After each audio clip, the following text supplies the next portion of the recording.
Hey guys, आपका स्वागत है टारगेट सरकारी नौकरी चैनल पर। मैं हर्षाद अली। आज के इस वीडियो में हम साल 2025 के सभी महत्वपूर्ण करंट अफेयर्स को डिस्कस करेंगे कैटेगरी वाइज करंट अफेयर्स को डिस्कस करते हुए संभावित जो प्रश्न हैं उनको भी आज के सेशन में अभ्यास करेंगे। आपसे मेरी रिक्वेस्ट है, आप इस सेशन को लाइक कर दीजिएगा सभी लोग, और इसको शेयर भी कीजिएगा अपने फ्रेंड्स के साथ में। और जो लोग इस चैनल पर नए हैं, चैनल को सब्सक्राइब करके बेल आइकन प्रेस कर लीजिएगा ताकि हमारे लेटेस्ट वीडियो के नोटिफिकेशंस आपको समय से मिल सके। इसके अलावा आपकी परीक्षा में अब लगभग 1 महीने का समय बचा है, तो आपको यूपीपीएससी, बीईओ, आरओ किसी भी परीक्षा के लिए नोट्स अगर चाहिए तो आप हमें इस नंबर पर 8700739033 पर संपर्क कर सकते हैं, व्हाट्सएप के माध्यम से या कॉल के माध्यम से। एक छोटी सी बात और, हमने आपके लिए 5 से 6 मैराथन क्लासेस और डिस्कस की हैं, जिसमें हमने theory plus multiple choice questions को प्रैक्टिस करवाया था आपके ही डिमांड पर। तो उसमें शुरुआत की क्लासेस पर आपका रिस्पॉन्स ठीक था, लेकिन बाद में आपने बात की जो क्लासेस हैं उन पर आपकी रुचि कम हुई। तो इसका मतलब यही है कि आप नहीं चाह रहे हैं कि आगे इन क्लासेस को लाया भी जाए। बट आपकी डिमांड पर हम करंट अफेयर्स 2025 के महत्वपूर्ण करंट अफेयर्स को आज के इस क्लास में डिस्कस करेंगे। इसके अलावा हम एक सीरीज़ आपके लिए और स्टार्ट कर रहे हैं, वो पूरी प्रैक्टिस की सीरीज़ होगी। तो उसमें हम सब्जेक्ट वाइज शुरू करेंगे। सब्जेक्ट जैसे हमने पॉलिटी सब्जेक्ट लिया, तो उसके अंतर्गत हम क्या करेंगे, पॉलिटी के जितने भी टॉपिक्स आते हैं तो टॉपिक वाइज हम क्वेश्चंस को डिस्कस करेंगे उनके फुल एक्सप्लेनेशन के साथ में।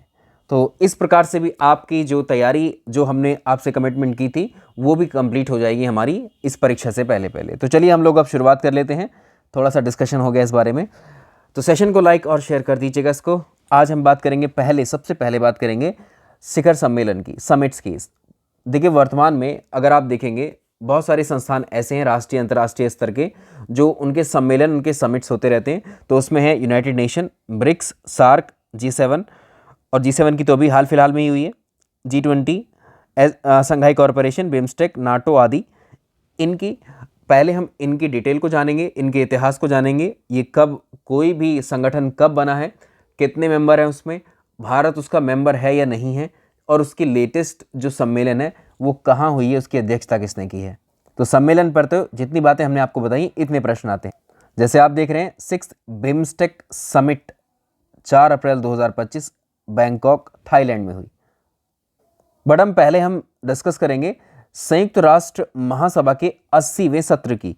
यूनाइटेड नेशन का 80वां सत्र, यूनाइटेड नेशन जनरल असेंबली का 80th सेशन अभी जो है इस साल होगा। तो इसकी अध्यक्षता के बारे में प्रश्न आता है। तो पहले यूनाइटेड नेशन के बारे में जान लेते हैं। यूनाइटेड नेशन विश्व की सबसे बड़ी संस्था है और इसमें कुल 193 देश इसके सदस्य हैं। क्या भारत इसका मेंबर है? यस, भारत इसका सदस्य है। तो भारत यूनाइटेड नेशन यानी संयुक्त राष्ट्र संघ का सदस्य है। इसकी स्थापना, यूनाइटेड नेशन की स्थापना 24 अक्टूबर को हुई थी 1945 में। 24 अक्टूबर को इसीलिए संयुक्त राष्ट्र दिवस के रूप में सेलिब्रेट करते हैं। भारत ने इसकी सदस्यता कब ली, या भारत क्या इसका फाउंडिंग मेंबर था? नहीं, भारत ने यूनाइटेड नेशन की सदस्यता, आप ध्यान रखिएगा, 30 अक्टूबर 1945 को ली। ठीक, तो शुरुआत में जब इसकी स्थापना हुई, स्थापना के समय कुल 51 सदस्य इसके देश थे, इसके 51 देश इसके सदस्य थे, और इसका मुख्यालय हेडक्वार्टर न्यूयॉर्क में। यूनाइटेड नेशन के अगर आप देखें, शुरुआत में 6 ऑर्गन थे, लेकिन एक ऑर्गन को समाप्त कर दिया गया। वर्तमान में अब कितने ऑर्गन्स हैं इसके? 5 अंग हैं यूनाइटेड नेशन के। उन्हीं में से एक अंग है यूनाइटेड नेशन जनरल असेंबली, संयुक्त राष्ट्र महासभा, और इसके हर साल सेशन होते हैं। इस सेशन की भी बात करेंगे।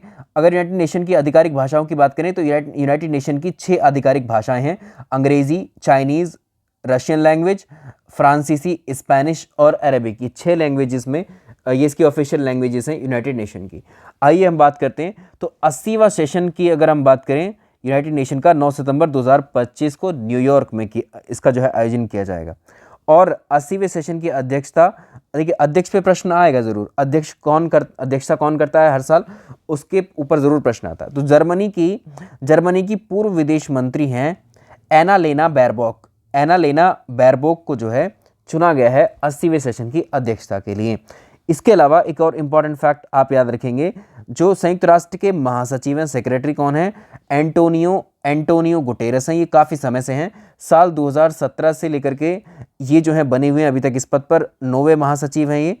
इनका दूसरा कार्यकाल हुआ था 2022 से स्टार्ट, और ये इनका कार्यकाल दिसंबर यानी 2026 के अंत तक होगा। तो अभी आप इस नाम को जरूर याद रखें कि भी परीक्षा में पूछ लिए जाते हैं। इस पर एक सवाल का अभ्यास करते हैं। संयुक्त राष्ट्र महासभा के 80वें सत्र के संबंध में निम्नलिखित कथनों पर विचार करें। यूनाइटेड नेशन जनरल असेंबली 18 का मतलब यही है, संयुक्त राष्ट्र महासभा का 80वां सत्र। ये 9 सितंबर 2025 को न्यूयॉर्क शहर में शुरू होगा। इसकी अध्यक्षता जर्मनी की पूर्व विदेश मंत्री एनालेना बैरबॉक करेंगी। ये ठीक है। अब देखो, संयुक्त राष्ट्र संघ के द्वारा साल 2025 को अंतर्राष्ट्रीय सहकारिता वर्ष के रूप में भी इसको घोषित किया था। इसका उद्देश्य सतत विकास लक्ष्यों को प्राप्त करने में सहकारी समितियों के योगदान पर प्रकाश डालना है। तो ये दोनों कथन सत्य हुए। आगे चलते हैं, ब्रिक्स के बारे में बात करते हैं। तो ब्रिक्स भी बड़ा इंपॉर्टेंट है। भारत ब्रिक्स का भी सदस्य देश है। ये यूनाइटेड नेशन का भी जो है सदस्य है भारत, और ब्रिक्स का भी। तो आपसे प्रश्न ऐसे भी पूछता है स्टैटिक प्रश्नों में कि भारत बताइए निम्न में से किस संस्था का सदस्य देश है, या भारत निम्न में से किस संस्थान का सदस्य देश नहीं है। ब्रिक्स की स्थापना हुई थी साल 2006 में, और 2006 में अगर आप देखेंगे तो ब्रिक्स की जब स्थापना हुई, अभी ब्रिक्स में वर्तमान में ब्रिक्स के अंदर 10 देश शामिल हैं, लेकिन जब इसकी स्थापना हुई तो इसमें केवल 4 देश शामिल थे। इतना याद रखेंगे हम लोग कि जब ब्रिक्स की स्थापना हुई 2006 में, तो 2006 में 4 देश शामिल थे। 2006 में 4 देश थे, और साल 2010 में, ये 2009 तक 4 ही देश थे। 2010 में दक्षिण अफ्रीका इसका मेंबर बना, 5वां मेंबर। तो 5 यहाँ पर हो गए। दक्षिण अफ्रीका 2010 में इसमें जुड़ा। और अब 2024 में क्या हुआ है, 2024 में मतलब 5 और सदस्य ऐड हुए हैं इसमें। तो टोटल जो सदस्य हैं, ये सदस्य देश कब तक थे, अब यहाँ पर आप इसको एडिट कर लीजिएगा, इसको यहाँ पर अपडेट कर लीजिएगा। वैसे हमने इन सारी बातों को यहाँ मेंशन किया है। शुरुआत अब जो है वर्तमान में ब्रिक्स में कितने देश सदस्य हैं, 10 सदस्य हैं वर्तमान में। कौन कौन से हैं, ध्यान रखिएगा। 5 तो आपको याद हो ही गए। देखो, ये ब्रिक्स की जो फुल शॉर्ट फॉर्म बनी हुई है, एक्रोनियम जो है, ये B4 है। इनके सदस्य देशों के नाम के पहले लेटर पे है। B for Brazil, R for Russia, I for India, C for China, S for south Africa. तो 5 देशों को तो आप याद रख सकते हैं ब्रिक्स के शॉर्ट फॉर्म से। 5 देश जो नए ऐड हुए वो कौन है। तो देखो, ब्रिक्स की अध्यक्षता रशिया के राष्ट्रपति जब ब्रिक्स की अध्यक्षता करे 2024 की, तो व्लादिमीर पुतिन ने बताया कि ब्रिक्स समूह जो है अब 10 देशों का संगठन में गया। तो इसमें 5 नए देश शामिल हुए हैं। कौन कौन से देश हैं, देखो, इसमें 2023 में जोहान्सबर्ग में जो है अर्जेंटीना सहित 6 देशों को इसमें शामिल करने की मंजूरी मिली थी। लेकिन जो अर्जेंटीना देश है, अर्जेंटीना के राष्ट्रपति जो जेवियर माइली हैं, इन्होंने इस सदस्यता को वापस ले लिया था। तो अब सिर्फ 5 नए सदस्य ब्रिक्स में शामिल हुए हैं। कौन कौन से हैं, नंबर 1 मिस्र, ठीक है, मिस्र, इथियोपिया, ईरान और संयुक्त अरब अमीरात। मिस्र, इथियोपिया, ईरान, संयुक्त अरब अमीरात, ये 5 देश और शामिल हुए। तो अब जो है ये टोटल 10 देशों का संगठन बन गया है। अगर आपसे पूछा जाए 10वां देश कौन सा है, तो याद रखिएगा 2025 में 10वें देश के रूप में इंडोनेशिया इसका लेटेस्ट मेंबर है ब्रिक्स का। और ब्रिक्स का हेडक्वार्टर और ब्रिक्स बैंक का हेडक्वार्टर आपको कहाँ मिलेगा, शंघाई में, ठीक है, चीन के शंघाई में। तो ये इतिहास इसका हम डिस्कस कर ही चुके हैं। ब्रिक्स पर एक प्रश्न पूछा था, ब्रिटिश अर्थशास्त्री जिम ओनील ने गढ़ा था इस शब्द को, जो ब्रिक्स शब्द था। इस शब्द का प्रयोग इन्होंने सबसे पहले 2001 में अपने एक रिसर्च पेपर में इसको पब्लिश किया था। इसका शीर्षक था building better global economic BRICS, ठीक है। तो ये शब्द वहाँ से ही लिया गया। ब्रिक्स वैश्विक आबादी में अगर आप देखेंगे, टोटल जो इसके सदस्य देश हैं वो 41% ऑक्यूपाई करते हैं कुल आबादी। टोटल GDP विश्व के 24% योगदान ब्रिक्स का ही है। अब देखो, ये चीज़ें बात हो गई। तो भारत ब्रिक्स का मेंबर है। ब्रिक्स का पहला शिखर सम्मेलन याद रखिएगा साल 2009 में हुआ था, रशिया के येकातेरिनबर्ग में, ठीक, पहला। तो ब्रिक्स की पहली समिट रशिया में हुई थी, ठीक, ये, और इसकी 16वीं समिट 2024 में हुई है, कजान, रशिया में ही हुई है। अब जो है 17वीं समिट 2025 की, ये ब्राज़ील में, ठीक, ये कब होगी, 6 से 7 जुलाई में, ये ब्राज़ील में। तो ब्रिक्स का 17th जो समिट है, इसकी मेज़बानी ब्राज़ील करेगा, रियो डी जेनेरियो में होगी, 6 से 7 जुलाई 2025 को आयोजित होगा। और ब्राज़ील के राष्ट्रपति लुइज इनसियो लूला डी सिल्वा इस शिखर सम्मेलन की अध्यक्षता करेंगे। ऐसे भी पूछ सकता है। तो 2025 की अध्यक्षता जो करेंगे, इसकी थीम क्या है? अधिक समावेशी सतत शासन के लिए ग्लोबल साउथ सहयोग को मजबूत करना। इस पर एक प्रश्न कर लेते हैं। ब्रिक्स शिखर सम्मेलन 2025 के संबंध में निम्नलिखित कथनों पर विचार करें। ब्रिक्स शिखर सम्मेलन 2025 की मेजबानी ब्राज़ील करेगा और ये रियो डी जेनेरियो में आयोजित किया जाएगा। ये ठीक बात है। इस शिखर सम्मेलन की अध्यक्षता ब्राज़ील के राष्ट्रपति लुइज इनासियो लूला डी सिल्वा करेंगे। ये ठीक है। ब्रिक्स 2025 में ब्रिक्स में कुल 11 पूर्ण सदस्य देश होंगे। याद रखिएगा, ब्रिक्स में 11 नहीं 10 देश सदस्य हैं इसके। ठीक है, 10 देश सदस्य हैं। तो ये गलत हो गया, इसमें केवल 1 और 2 कथन ही सही होंगे। आगे चलते हैं। सेशन को जिन लोगों ने लाइक नहीं किया है, लाइक और शेयर कर दीजिएगा, जिन्होंने बाद में ज्वाइन किया है। South Asian Association for Regional Corporation, SAARC, दक्षिण एशियाई क्षेत्रीय सहयोग संघ के बारे में बात कर लेते हैं। तो देखिए, दक्षिण एशियाई क्षेत्रीय सहयोग संघ, इसे आमतौर पर हम सार्क कहते हैं। इसका फुल फॉर्म भी खूब परीक्षा में पूछा जाता है। तो दक्षिण एशिया के इसमें 8 देशों का ये एक ग्रुप है। अब इसमें बात कर लेते हैं। तो सार्क की स्थापना 8 दिसंबर को हुई थी 1985 में। 8 दिसंबर 1985 में इसकी स्थापना हुई थी बांग्लादेश के ढाका में हुई थी। और इसके 7 संस्थापक सदस्य, इसमें शुरुआत में 7 सदस्य थे। बांग्लादेश, भूटान, भारत, मालदीव, नेपाल, पाकिस्तान और श्रीलंका। इसके बाद 2007 में 14वां शिखर सम्मेलन हुआ था। अफगानिस्तान इसका 8वां सदस्य बन जाता है इस सम्मेलन में। ठीक, सार्क का सचिवालय आपको कहाँ देखने को मिलेगा? नेपाल, काठमांडू में। और इसको स्थापित किया गया था 1987 में। सार्क की स्थापना 8 दिसंबर 1985 को हुई थी। इसके अलावा इसका हेडक्वार्टर काठमांडू में है। इसके महासचिव मोहम्मद गुलाम सरवर हैं। सार्क में 8 देश इसके मेंबर हैं और नवीनतम जो देश सदस्य है इसका, वो अफगानिस्तान है। प्रथम सार्क सम्मेलन की बात करें तो कहाँ पर हुआ था? ये बांग्लादेश में हुआ था 1985 में। 18वां सार्क सम्मेलन जो हुआ था, अगर आप देखें तो ये 2014 में हुआ था काठमांडू, नेपाल में। तो ये अंतिम बार आयोजन हुआ था। फिर अगली मेजबानी साल 2016 में पाकिस्तान को मिली थी, जो स्थगित हो गई थी। 19वां फिर जो है बाद में ये प्रस्तावित था, लेकिन ये फिर से स्थगित हुआ। इस पर एक प्रश्न करते हैं। दक्षिण एशियाई क्षेत्रीय संघ के बारे में निम्नलिखित कथनों पर विचार करिए। सार्क की स्थापना 1985 में ढाका, बांग्लादेश में हुई थी। अफगानिस्तान इसका 8वां सदस्य 2007 में 14वें शिखर सम्मेलन में बना था। सार्क का स्थायी मुख्यालय काठमांडू, नेपाल में है। इसका मुख्य उद्देश्य देशों के बीच में सैन्य सहयोग को बढ़ावा देना है।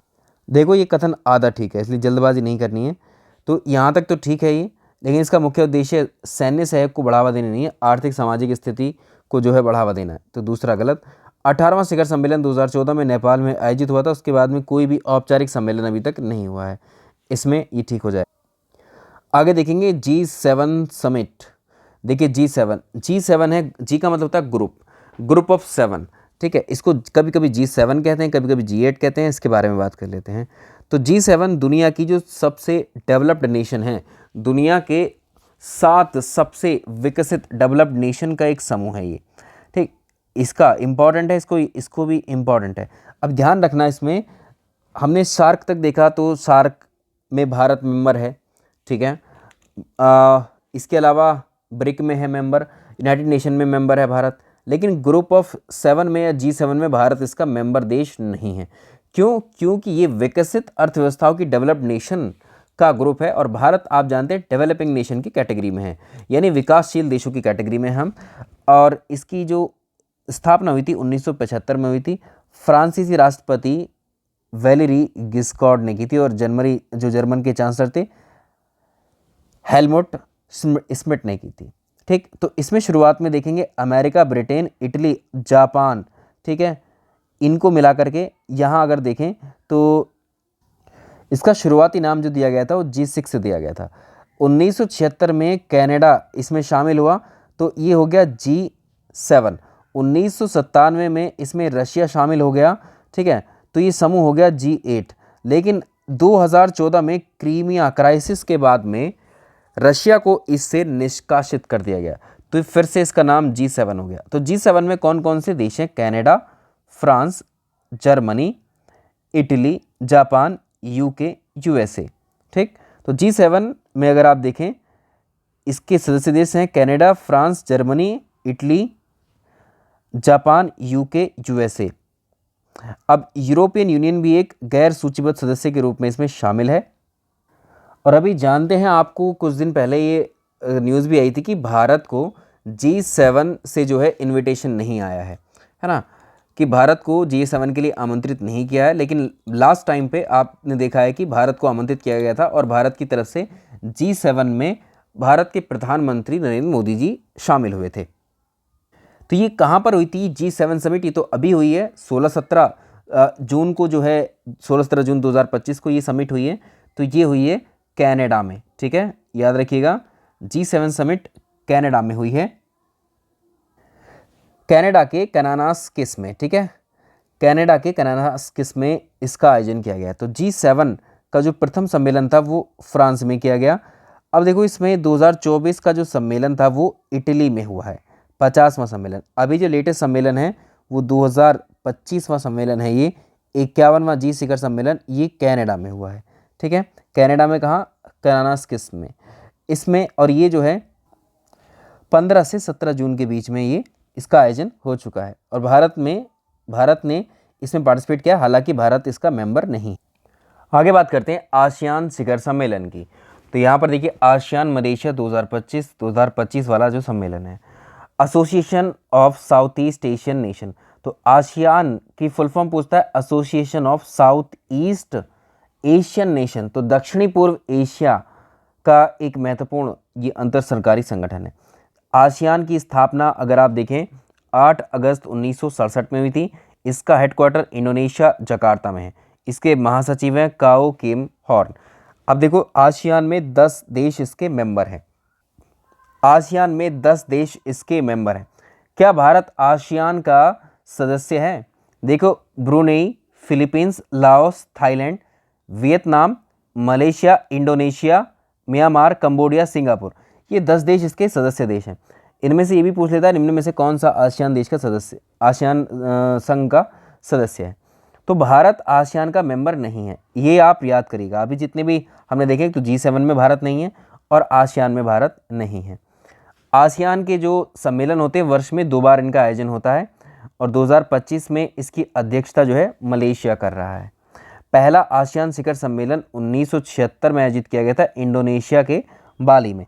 और 45वां शिखर आसियान शिखर सम्मेलन 2024 वाला ये लाओस में किया गया है। आसियान का हेडक्वार्टर सचिवालय आपसे पूछता है कहाँ पर है? इंडोनेशिया जकार्ता में है, कभी ऐसे पूछ दे। 46वां जो आसियान शिखर सम्मेलन है मलेशिया में होगा। ठीक है, मलेशिया के कोलालमपुर में। पहला शिखर सम्मेलन अगर आप देखें तो देखो, ये मलेशिया में ही है, कोलालमपुर और पुत्रजया, दोनों याद रखिएगा आप दोनों को। इस पर एक प्रश्न देखो, आसियान जो है इसके संबंध में निम्नलिखित कथनों पर विचार करिए। आसियान की स्थापना 1967 में बैंकॉक घोषणा के साथ हुई थी। इसका मुख्यालय इंडोनेशिया में है। ठीक है, आसियान के वर्तमान में 10 सदस्य देश हैं, जिसमें वियतनाम, म्यांमार, फिलीपींस आदि भी शामिल हैं। ये भी ठीक है। और आसियान शिखर सम्मेलन वर्ष में 1 बार आयोजित नहीं होता, 2 बार आयोजित होता है। ठीक है, आगे चलते हैं। देखिए, समिट्स में अगला डिस्कस करेंगे ग्रुप ऑफ 20। भाई, सेशन को आपसे मेरी रिक्वेस्ट है, लाइक और शेयर कर दीजिएगा, इसको लाइक और शेयर कर दीजिएगा। आगे चलते हैं। देखिए, आगे चलते हैं। ग्रुप ऑफ 20 जिस प्रकार से ग्रुप ऑफ 7 है, G7 है, उसी प्रकार से G20 है। यहाँ पर G20 अगर आप देखेंगे तो ये दुनिया की विकासशील अर्थव्यवस्थाओं का ग्रुप है। विकासशील अर्थव्यवस्थाओं को उभरती हुई अर्थव्यवस्था भी कहते हैं। तो भारत एक विकासशील अर्थव्यवस्था, तो भारत भी इसका मेंबर है। तो G20 की स्थापना 1999 में हुई थी। इसका कोई स्थायी मुख्यालय नहीं है। G20 में अगर आप देखें तो 19 देश हैं, यूरोपीय यूनियन है, ठीक है, और अफ्रीकी संघ है, ये शामिल है। 19 कंट्री है टोटल मिलाकर के, कंट्रीज़ और संस्थाओं को मिलाकर के 21 होते हैं। तो अफ्रीकी संघ को 2023 में भारत की अध्यक्षता के दौरान स्थायी सदस्यता इसको मिली थी। तो सदस्य कौन कौन से हुए? भारत क्या इसका मेंबर है G20 का? बिल्कुल है। तो ये क्या है, 19 देश, यूरोपियन यूनियन और अफ्रीकन यूनियन, ठीक है। तो भारत इसका सदस्य देश है। अब देखो इसमें इसका जो 18वां सेशन था ये 2023 में हुआ था, भारत में इसका आयोजन किया गया था। किसका? ग्रुप ऑफ 20 का। 19वां जो शिखर सम्मेलन है G20 का, वो 2024 में ब्राज़ील के रियो डी जेनेरियो में हुआ। और आगे देखें 20वां शिखर सम्मेलन ये अफ्रीका के जोहान्सबर्ग में होगा, साउथ अफ्रीका के, जो 22 से 23 नवंबर 2025 तक ये चलेगा। इसका विषय रखा गया एकजुटता, समानता, स्थिरता, सॉलिडारिटी, इक्विटी और सस्टेनेबिलिटी। इस पर देखें, G20 शिखर सम्मेलन 2025 के संदर्भ में निम्नलिखित कथनों पर विचार करें। G20 व शिखर सम्मेलन की मेजबानी 2025 में दक्षिण अफ्रीका के द्वारा की जाएगी। G20 शिखर सम्मेलन 2025 का विषय एकजुटता, समानता, स्थिरता है और G20 शिखर सम्मेलन अफ्रीकी महाद्वीप में आयोजित होने वाला पहला शिखर सम्मेलन है। ठीक है, ये तीनों कथन इसमें ठीक हो जाते हैं। बाकी प्रश्न और भी देख सकते हैं इस पर। आगे चलते हैं। संघाई सहयोग संगठन, संघाई कॉरपोरेशन, SCO, संघाई सहयोग संगठन 2001 में 15 जून को इसकी स्थापना की गई थी। इस पर भी प्रश्न आता है। संघाई सहयोग संगठन जो है इसको पहले संघाई 5 के नाम से जाना जाता था और 1996 में चीन, कजाकिस्तान, किर्गिस्तान, रशिया, तजाकिस्तान के द्वारा इसको जो है फॉर्म किया गया था। ठीक है, और यहाँ पर वर्ष 2001 में उज्बेकिस्तान के शामिल होने के बाद इसका नाम बदलकर पहले तो इसको संघाई 5 कहा गया, अब कहा गया संघाई सहयोग संगठन। SCO का जो हेडक्वार्टर है बीजिंग में है, चाइना में। भारत इसका शुरुआती मेंबर नहीं था, लेकिन भारत और पाकिस्तान ने एक वर्ष में इनकी जो है मतलब साल था 2017, भारत और पाकिस्तान ने ये पूर्ण सदस्यता SCO की ले ली। तो भारत SCO का एक मेंबर कंट्री है। तो अब वर्तमान में SCO में कुल 10 देश हैं, Russia, China, Kazakhstan, Kyrgyzstan, Uzbekistan, Tajikistan, Bharat, Pakistan, Iran 2021 में जुड़ा और बेलारूस 2024 में इसमें जुड़ा है। तो बेलारूस के शामिल होने से पहले इसमें 9 सदस्य थे। अफगानिस्तान और मंगोलिया इसके पर्यवेक्षक हैं, ऑब्जर्वर हैं। 2017 को भारत, पाकिस्तान इसके पूर्ण सदस्य बने। जुलाई 2023 में ईरान इसका पूर्ण सदस्य बना। यहाँ करेक्ट कर लीजिएगा 2023 में, ठीक है। बेलारूस 2024 में बना। ऐसे ही पूछ सकता है कि संघाई सहयोग संगठन का जो लेटेस्ट मेंबर है वो बेलारूस है। इसके शिखर सम्मेलन की बात कर लेते हैं। तो देखिए SCO का जो शिखर सम्मेलन हुआ है वो कहाँ पर हुआ है? 2023 वाला तो भारत में हुआ था, लेकिन 2025 वाला हमको देखना है, ये चाइना में होगा। ठीक है, चाइना में भी कहाँ? किंगदाओ में, चाइना के। क्लास शुरू होते ही हमने बिम्स्टेक के बारे में देखा था। ठीक है, बिम्स्टेक के बारे में बात कर लेते हैं। इसका फुल फॉर्म आता है bay of Bengal, B for bay of Bengal initiative for multi sectoral technical and economic corporation. Bay of Bengal initiative for the multi sectoral technical and economical corporation. बहुक्षेत्रीय तकनीकी और आर्थिक सहयोग बिम्स्टेक के लिए बंगाल की खाड़ी पहल इसका पूरा नाम होगा हिंदी में। अब देखो इसमें दक्षिण और दक्षिण पूर्व एशिया के 7 देश इसके मेंबर हैं। जो देश आपको हाईलाइटेड यहाँ पर नज़र आ रहे हैं, number 1 is India, number 2 Nepal, Bhutan, Bangladesh, Myanmar, Thailand और श्रीलंका। तो ये 7 कंट्रीज़ हैं। बिम्स्टेक की स्थापना 1997 में हुई थी। इसका सचिवालय ढाका में। तो भारत इसका मेंबर है, बांग्लादेश, म्यांमार, थाईलैंड और श्रीलंका, नेपाल, भूटान। अब इसमें ध्यान रखना Pakistan is not a member. ठीक है, इसमें पाकिस्तान इसका सदस्य देश नहीं है। तो प्रारंभ में शुरू में देखें अब इसमें देखिए शुरुआत में क्या था, देखो इसको। तो इसमें देखो कुछ इसके आपको शॉर्ट फॉर्म से भी याद हो जाएगा। बी फॉर बांग्लादेश का मेंबर है, I for India, S for Sri Lanka, T for Thailand. इसका फुल फॉर्म भी आपको ध्यान रखना है। ठीक है, एक्रोनियम भी आप याद रख सकते हैं। थाईलैंड भी है इसमें। तो 1997 में इसमें म्यांमार जुड़ा था और 2004 में नेपाल, भूटान जुड़े थे, तब ये बिम्स्टेक हुआ था।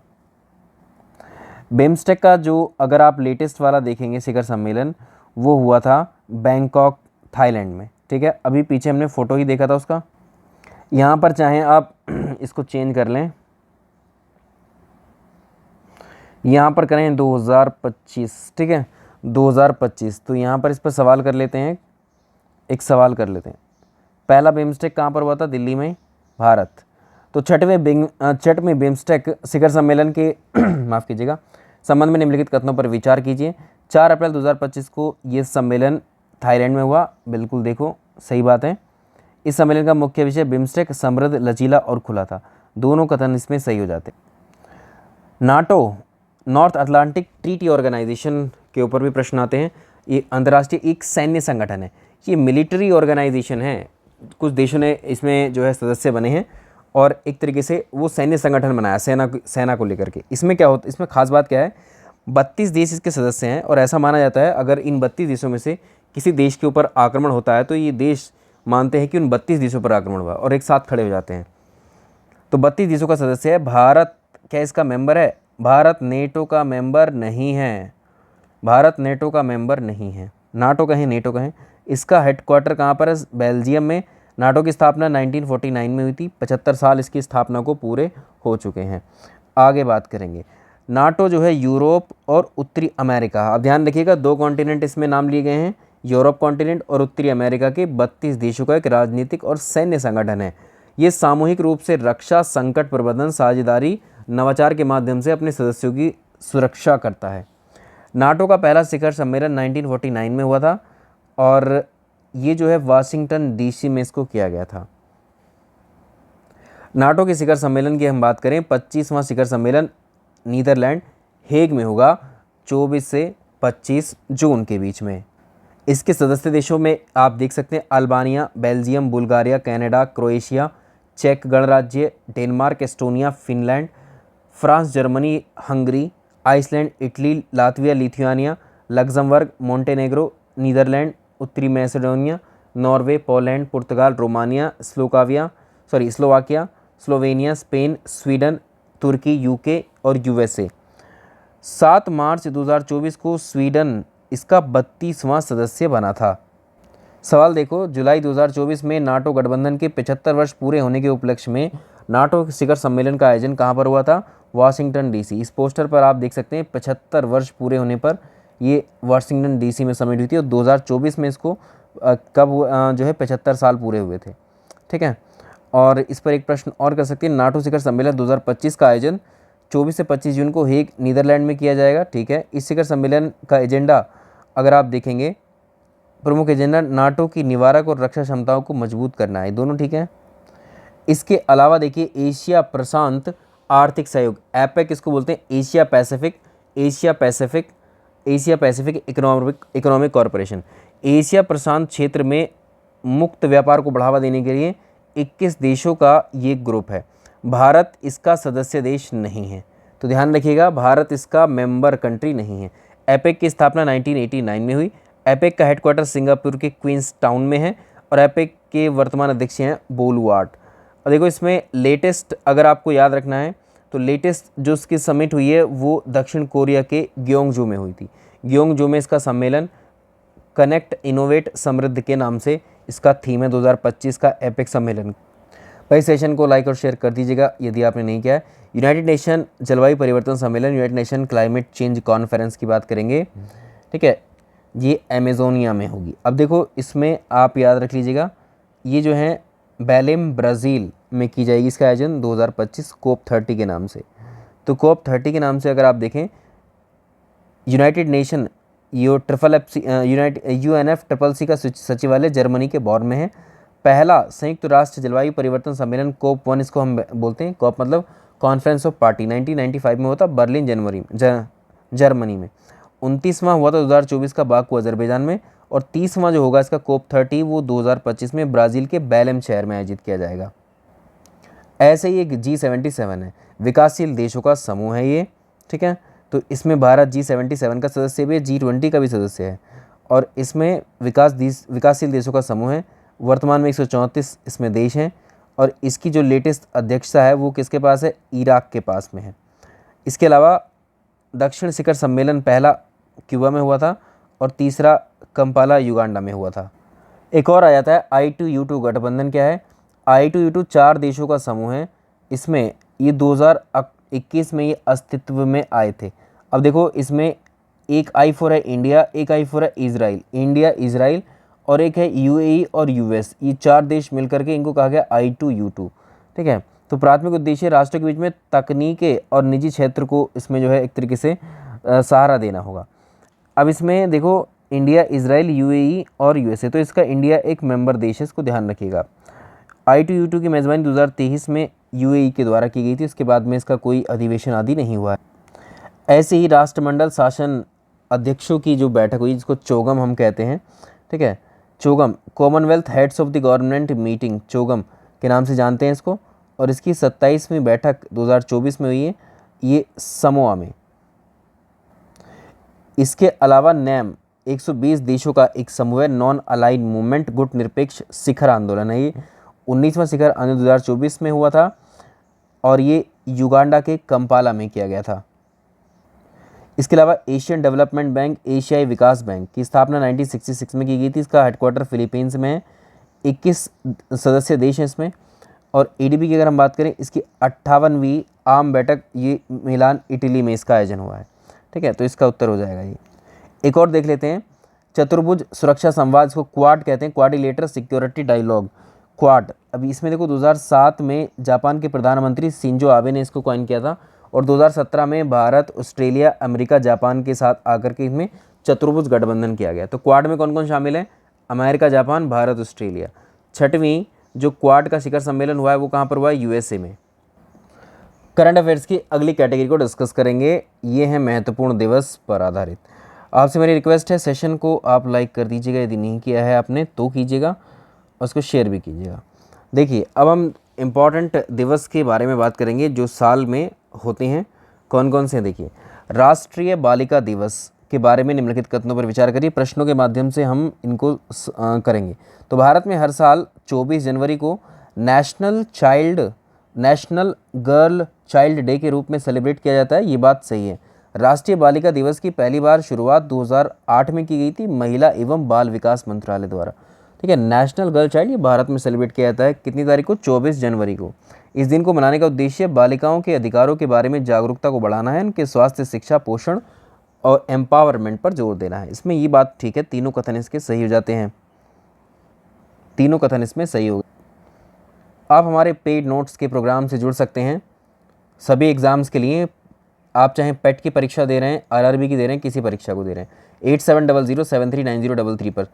आगे चलते हैं। देखिए, राष्ट्रीय मतदाता दिवस के रूप में और राष्ट्रीय मतदाता से संबंधित कथनों पर विचार करें। भारत 25 जनवरी 2025 को 15वां राष्ट्रीय मतदाता दिवस के रूप में मनाया इसने भारत ने, जो भारत के निर्वाचन आयोग, इलेक्शन कमीशन ऑफ इंडिया की राष्ट्र के प्रति समर्पित सेवा के 75 वर्ष पूरे होने का प्रतीक है। ये बात ठीक है, 75 वर्ष पूरे हो गए। राष्ट्रीय मतदाता दिवस को मनाने की शुरुआत भारत के निर्वाचन आयोग की स्थापना, देखो निर्वाचन आयोग की स्थापना कब हुई थी? 25 जनवरी 1950। इसके उपलक्ष्य में साल 2011 में की गई थी और ये दिवस भारतीय निर्वाचन आयोग की स्थापना का भी स्मरण करवाता है, ठीक है। 15वां राष्ट्रीय मतदाता दिवस का थीम है मतदान से बढ़कर कुछ भी नहीं, मैं निश्चित रूप में मतदान करूंगा। तीनों कथन सही हो जाते हैं हमारे। आगे चलते हैं। भारत पर्व 2025 से संबंधित निम्नलिखित कथनों पर विचार करें। 26 से 31 जनवरी 2025 तक दिल्ली में स्थित लाल किले में इसका आयोजन किया गया था। चलिए, ये बात सही है। और इस पर्व का जो विषय है, देखो अपना देश, देखो अपना देश भारत पर्व 2025 का थीम था। तो इसमें दोनों कथन हमारे सही हुए हैं। तो ये हुआ था नई दिल्ली में स्थित लाल किले में भारत पर्व का आयोजन, और इसकी थीम आप याद रख सकते हैं। एक और इम्पॉर्टेंट प्रश्न, ये मेरा बड़ा फेवरेट है उसमें, क्योंकि ये पर्यावरण से संबंधित है, ठीक। आइए इस पर बात कर लेते हैं। विश्व गोरैया दिवस, वर्ल्ड स्पैरो डे 2025 से संबंधित निम्नलिखित कथनों पर विचार करें। 20 मार्च 2025 को विश्व भर में विश्व गोरैया दिवस सेलिब्रेट किया गया। देखिए, 20 मार्च को सेलिब्रेट किया जाता है, ये बात सही है। गोरैया हरियाणा का राजकीय पक्षी है। हरियाणा का राजकीय पक्षी तो क्या है? ब्लैक फ्रैंकोलिन है, ठीक। तो दूसरा कथन गलत हो गया। तो इसमें देखो, संपूर्ण विश्व में विश्व गोरैया दिवस सेलिब्रेट किया था 20 मार्च को, और इस बार का जो थीम है 2025 का, आई लव स्पैरो, याद हो जाएगा आसानी से। तो संपूर्ण विश्व में गोरैया के प्रति संरक्षण या जागरूकता फैलाने के उद्देश्य से ही कोई भी जो है दिवस को सेलिब्रेट किया जाता है, पर्टिकुलर जिसका नाम उस पर रखा होता है। तो इस दिवस की शुरुआत नेचर फॉरएवर नामक एक पक्षी संरक्षण संगठन है, इसने 2010 में की थी, ठीक है। अब देखो, इसमें 2 स्टेट आप याद रखेंगे, एक तो यूटी है, दिल्ली और बिहार। बिहार और दिल्ली का जो राजकीय पक्षी है, ऑफिशियल बर्ड है इन दो राज्य की, वो गोरैया ही है। यदि आपको स्पीड कम लग रही हो तो आप स्पीड थोड़ी बढ़ा करके 2x पर या 1.5x पर भी इस क्लास को देख सकते हैं। आगे हम चलते हैं। विश्व प्रेस स्वतंत्रता दिवस के बारे में निम्नलिखित कथनों पर विचार करिए। जो वर्ल्ड प्रेस फ्रीडम डे है वो 3 मई को सेलिब्रेट किया जाता है। 2025 की जो थीम है वो बहादुर नई दुनिया में रिपोर्टिंग, प्रेस स्वतंत्रता, मीडिया पर आर्टिफिशियल इंटेलिजेंस का प्रभाव, ये भी ठीक है। संयुक्त राष्ट्र महासभा द्वारा वर्ष 1993 में 3 मई को इस दिवस को मनाने की घोषणा की गई थी। 7वें जन औषधि दिवस के रूप में 7वें जन औषधि दिवस के संबंध में कथनों पर विचार करें। 7 मार्च 2025 को सेलिब्रेट किया गया। इसका थीम पूछ रहा है, ठीक है। 2025 का थीम था जन औषधि सस्ती भी अच्छी भी। 1 से 7 मार्च के बीच में चला है। देखो इसका थीम भी ठीक है। इसका थीम अगर आप देखोगे तो जन औषधि थीम सस्ती भी अच्छी भी, ठीक है। यहाँ पर जो थीम दाम कम उत्तम, ये अर्थ तो एक ही निकल रहा है, लेकिन ये वाला ठीक है। यहाँ पर इसको करेक्ट कर लीजिएगा। यहाँ पर इसका उत्तर सी हो जाएगा।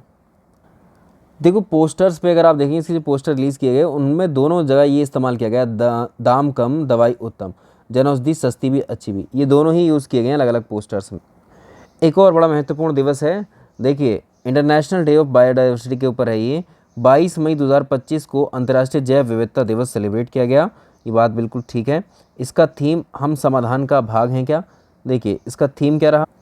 इसका थीम था harmony with nature and sustainable development. दूसरा गलत हो गया, एक ही ठीक है। जैव विविधता टर्म का उपयोग किसने किया था? WG रोजन ने 1985 में। हम पर्यावरण का एक क्लास कर चुके हैं ऑलरेडी। अगर देखें विश्व पर्यावरण दिवस पर आधारित ये प्रश्न है। ये दिवस प्रतिवर्ष 8 जून को मनाया जाता है। सॉरी 8 जून मेरे मुँह से निकला है, 8 जून नहीं है, 5 जून है। ये जो है 5 जून को सेलिब्रेट किया जाता है। 2025 में इसका थीम था प्लास्टिक प्रदूषण के उपाय, ठीक है। बीट प्लास्टिक प्रदूषण, यही है या अलग है? देखिए इसको, इसमें बिल्कुल मिलता जुलता है। तो इसका थीम क्या है? प्लास्टिक प्रदूषण के उपाय नहीं है, प्लास्टिक प्रदूषण को हराए हैं, ठीक है। वहाँ हमें मिलता जुलता नहीं चुनना है बिल्कुल भी। इस वर्ष इस दिवस की मेजबानी दक्षिण कोरिया को सौंपी गई थी। ये ठीक हो गया है। आगे चलें। भारत रंग महोत्सव, जिसको हम भारंगम के नाम से भी जानते हैं। भारत रंग महोत्सव का आयोजन 28 से, देखिए 28 जनवरी से 16 फरवरी तक श्रीलंका और नेपाल के 13 शहरों में किया गया था। और ये बात सही है। इसकी थीम क्या है? एक अभिव्यक्ति सर्वोच्च सृजन, ये भी ठीक है। आगे चलें। भारत ऊर्जा सप्ताह 2025 का आयोजन कब किया जाएगा? तो 11 से 14 फरवरी 2025 को। 18वां प्रवासी भारतीय दिवस सम्मेलन के बारे में कथन दिए हुए हैं। ये 8 से 10 जनवरी 2025 को जयपुर में आयोजित किया गया था। जयपुर में नहीं, उड़ीसा के भुवनेश्वर में आयोजित किया गया था। और ये कब किया गया था? 8 से 10 जनवरी में ही किया गया था। तो ये गलत होता, आधा गलत है आधा सही है।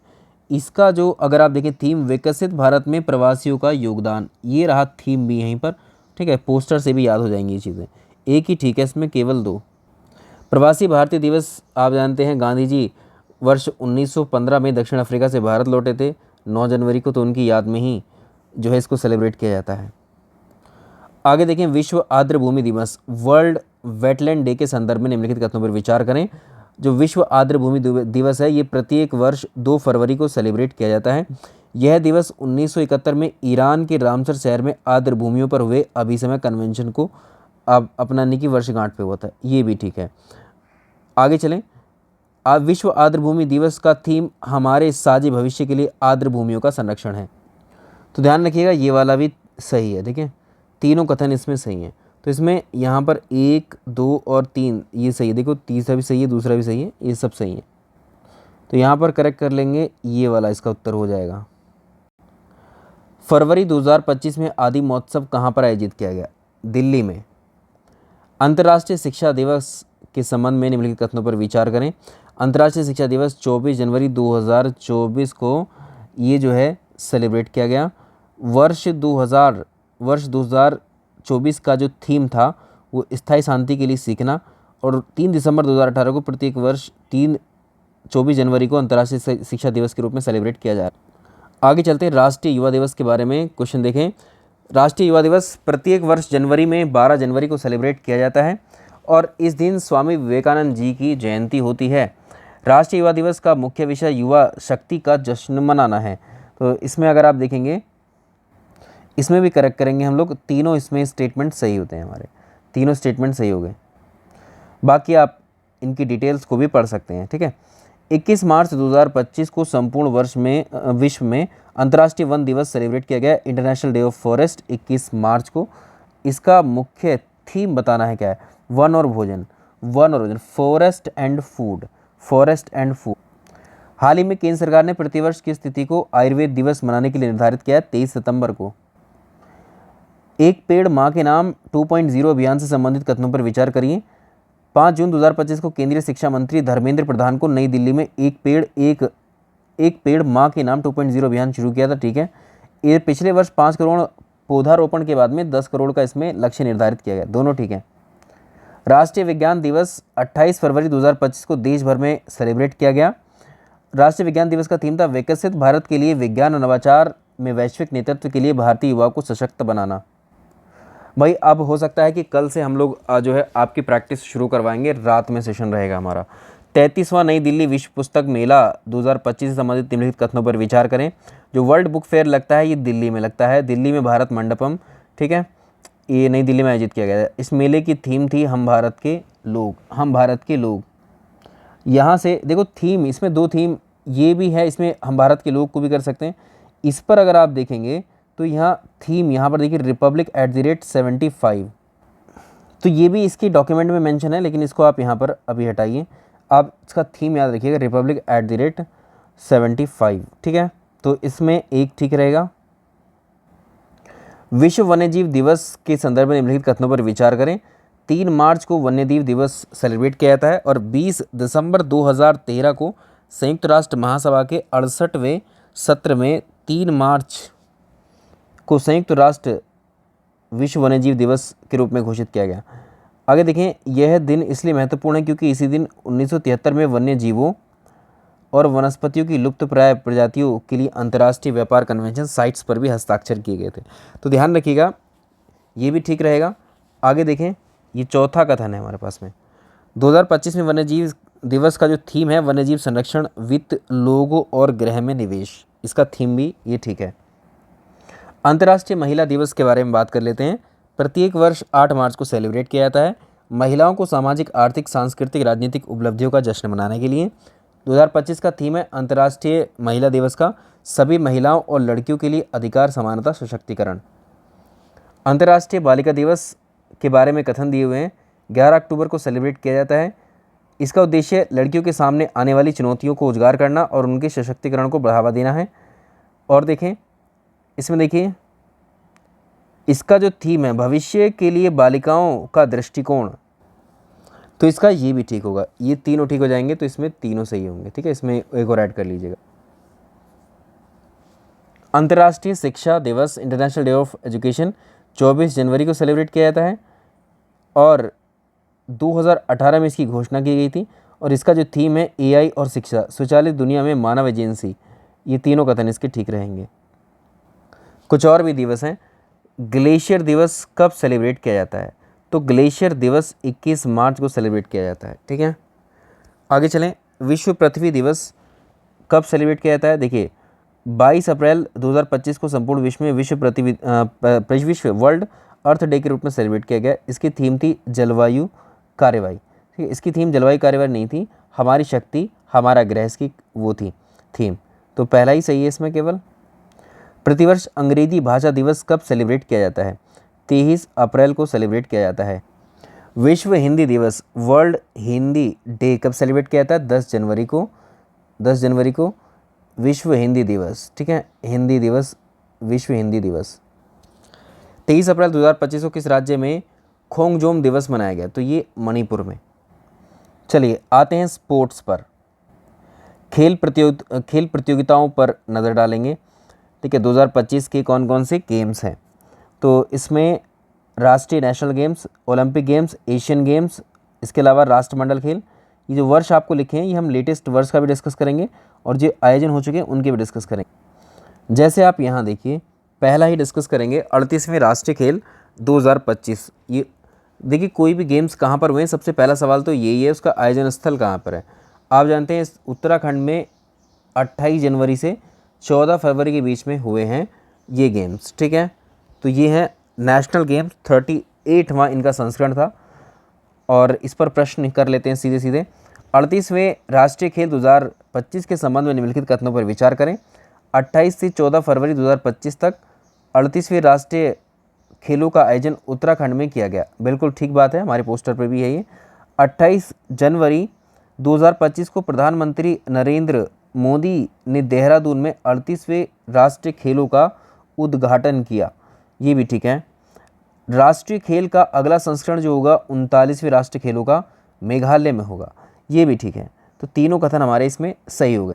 अब ये जो खेल हैं 38वें राष्ट्रीय खेल, इनकी पदक तालिका है, इसमें शीर्ष पर कौन रहा? तो देखो सबसे ज़्यादा पदक दिए सर्विसेज स्पोर्ट कंट्रोल बोर्ड ने, SSCB ने। तो सर्विसेज स्पोर्ट कंट्रोल बोर्ड ने टोटल मिलाकर के 120 पदक जीते हैं, ठीक। महाराष्ट्र सेकंड नंबर पर है 195, हरियाणा थर्ड नंबर पर है। और इसमें आगे चलें, देखो इसमें एक चीज़ ध्यान रखना, महाराष्ट्र ने कुल पदकों की संख्या में सबसे ज़्यादा 201। इसमें थोड़ा सा यहाँ पर हम लोग थोड़ा सा एडिट करेंगे। देखिए यहाँ पर अगर आप देखें सर्विसेज स्पोर्ट्स कंट्रोल के द्वारा यहाँ पर 68 स्वर्ण मिले हैं, 26, 27, 121 टोटल पदक मिले। महाराष्ट्र को 54 मिले हैं स्वर्ण पदक और 71 मिले हैं रजत और 73 मिले हैं कौन से, कांस्य पदक। तो इसमें 198 हो जाते हैं, ठीक। तो इस संख्या को यहाँ पर हटाइए। देखिए इसमें थोड़ा सा और एक सेकंड चेंज इसमें ढंग से कर लीजिए। चलिए तो यहाँ पर इसको थोड़ा सा करेक्ट करेंगे हम। सर्विसेज स्पोर्ट्स कंट्रोल ने 68 स्वर्ण जीते, 26 रजत, 27 कांस्य, तो 121 पदक जीते। महाराष्ट्र ने 54 स्वर्ण जीते, 70 रजत और 72 कांस्य। टोटल मिलाकर यहाँ पर अगर आप देखेंगे तो इसके होते हैं कितने, महाराष्ट्र 201, ठीक है। तो महाराष्ट्र के टोटल 201 होते हैं। अब देखो इसमें कभी पूछ दे आपको टोटल अगर पदक जीते हैं तो सबसे ज़्यादा कितने टोटल पदक, तो महाराष्ट्र है, ठीक है। टोटल पदक में महाराष्ट्र नंबर 1 पर है। लेकिन अगर स्वर्ण पदक सबसे ज़्यादा जीते हैं तो याद रखिएगा वो किसने जीते हैं, वो जीते हैं सर्विसेज स्पोर्ट्स कंट्रोल ने। तो स्वर्ण पदक के मामले में नंबर 1 पर तो रही सर्विसेज स्पोर्ट्स कंट्रोल, और अगर आप देखेंगे टोटल पदक जीतने के मामले में रही तो महाराष्ट्र की टीम है। और इसके अलावा हरियाणा थर्ड नंबर पर है, हरियाणा ने 153 जीते हैं। यूपी का याद रखिएगा 13 प्लेस पर है। उत्तर प्रदेश का मेंशन कर लीजिएगा, यहाँ पर आप याद रख सकते हैं इसको, उत्तर प्रदेश के करंट में ये ऐड हो जाएगा। उत्तर प्रदेश ने कितने यहाँ पर जीते हैं, देखिए उत्तर प्रदेश ने 13 जीते हैं, सॉरी 13, इसमें 13th प्लेस पर रहा है, जिसमें 13 स्वर्ण पदक जीते हैं। और टोटल उत्तर प्रदेश को जो मिले हैं पदक वो 56 मिले हैं टोटल, ठीक है। टोटल 56 है और इसमें 13, इतना तो कम से कम इनको याद रखना होगा। अब जो हमने चेंजेस आपको बताए हैं लास्ट में, ये फाइनल है। राष्ट्रीय खेलों का आयोजन अगले राष्ट्रीय खेल में देखो 37वें राष्ट्रीय खेल जो हुए थे 2023 में हुए थे गोवा में। 38वें अगर आप देखेंगे तो ये उत्तराखंड में किए गए हैं। 2025 में इनका आयोजन हुआ है और 39वें राष्ट्रमंडल खेल 2026 में होंगे, ठीक है। आइए हम आगे बात करते हैं। नेशनल गेम सबसे शुरुआत के जो थे देखो यहाँ पर 1924 से चल रहे हैं, लाहौर पाकिस्तान में हुए थे ये, और 13वें 1948 में आज़ादी के बाद लखनऊ में हुए थे। अब लेटेस्ट हमारे पास 38 में उत्तराखंड में हुए हैं। तो इस पर एक प्रश्न देखते हैं, राष्ट्रीय खेल पर आधारित 38वें राष्ट्रीय खेल 2024 में महाराष्ट्र में आयोजित किए गए थे, जिसमें महाराष्ट्र में कुल पदक में शीर्ष स्थान। देखिए उत्तराखंड में आयोजित हुआ था, ठीक है। 2024 वाले 2025 में हुए हैं ये। इसके अलावा राष्ट्रीय खेलों का 39वां संस्करण मेघालय में आयोजित होगा, दूसरा, ठीक है।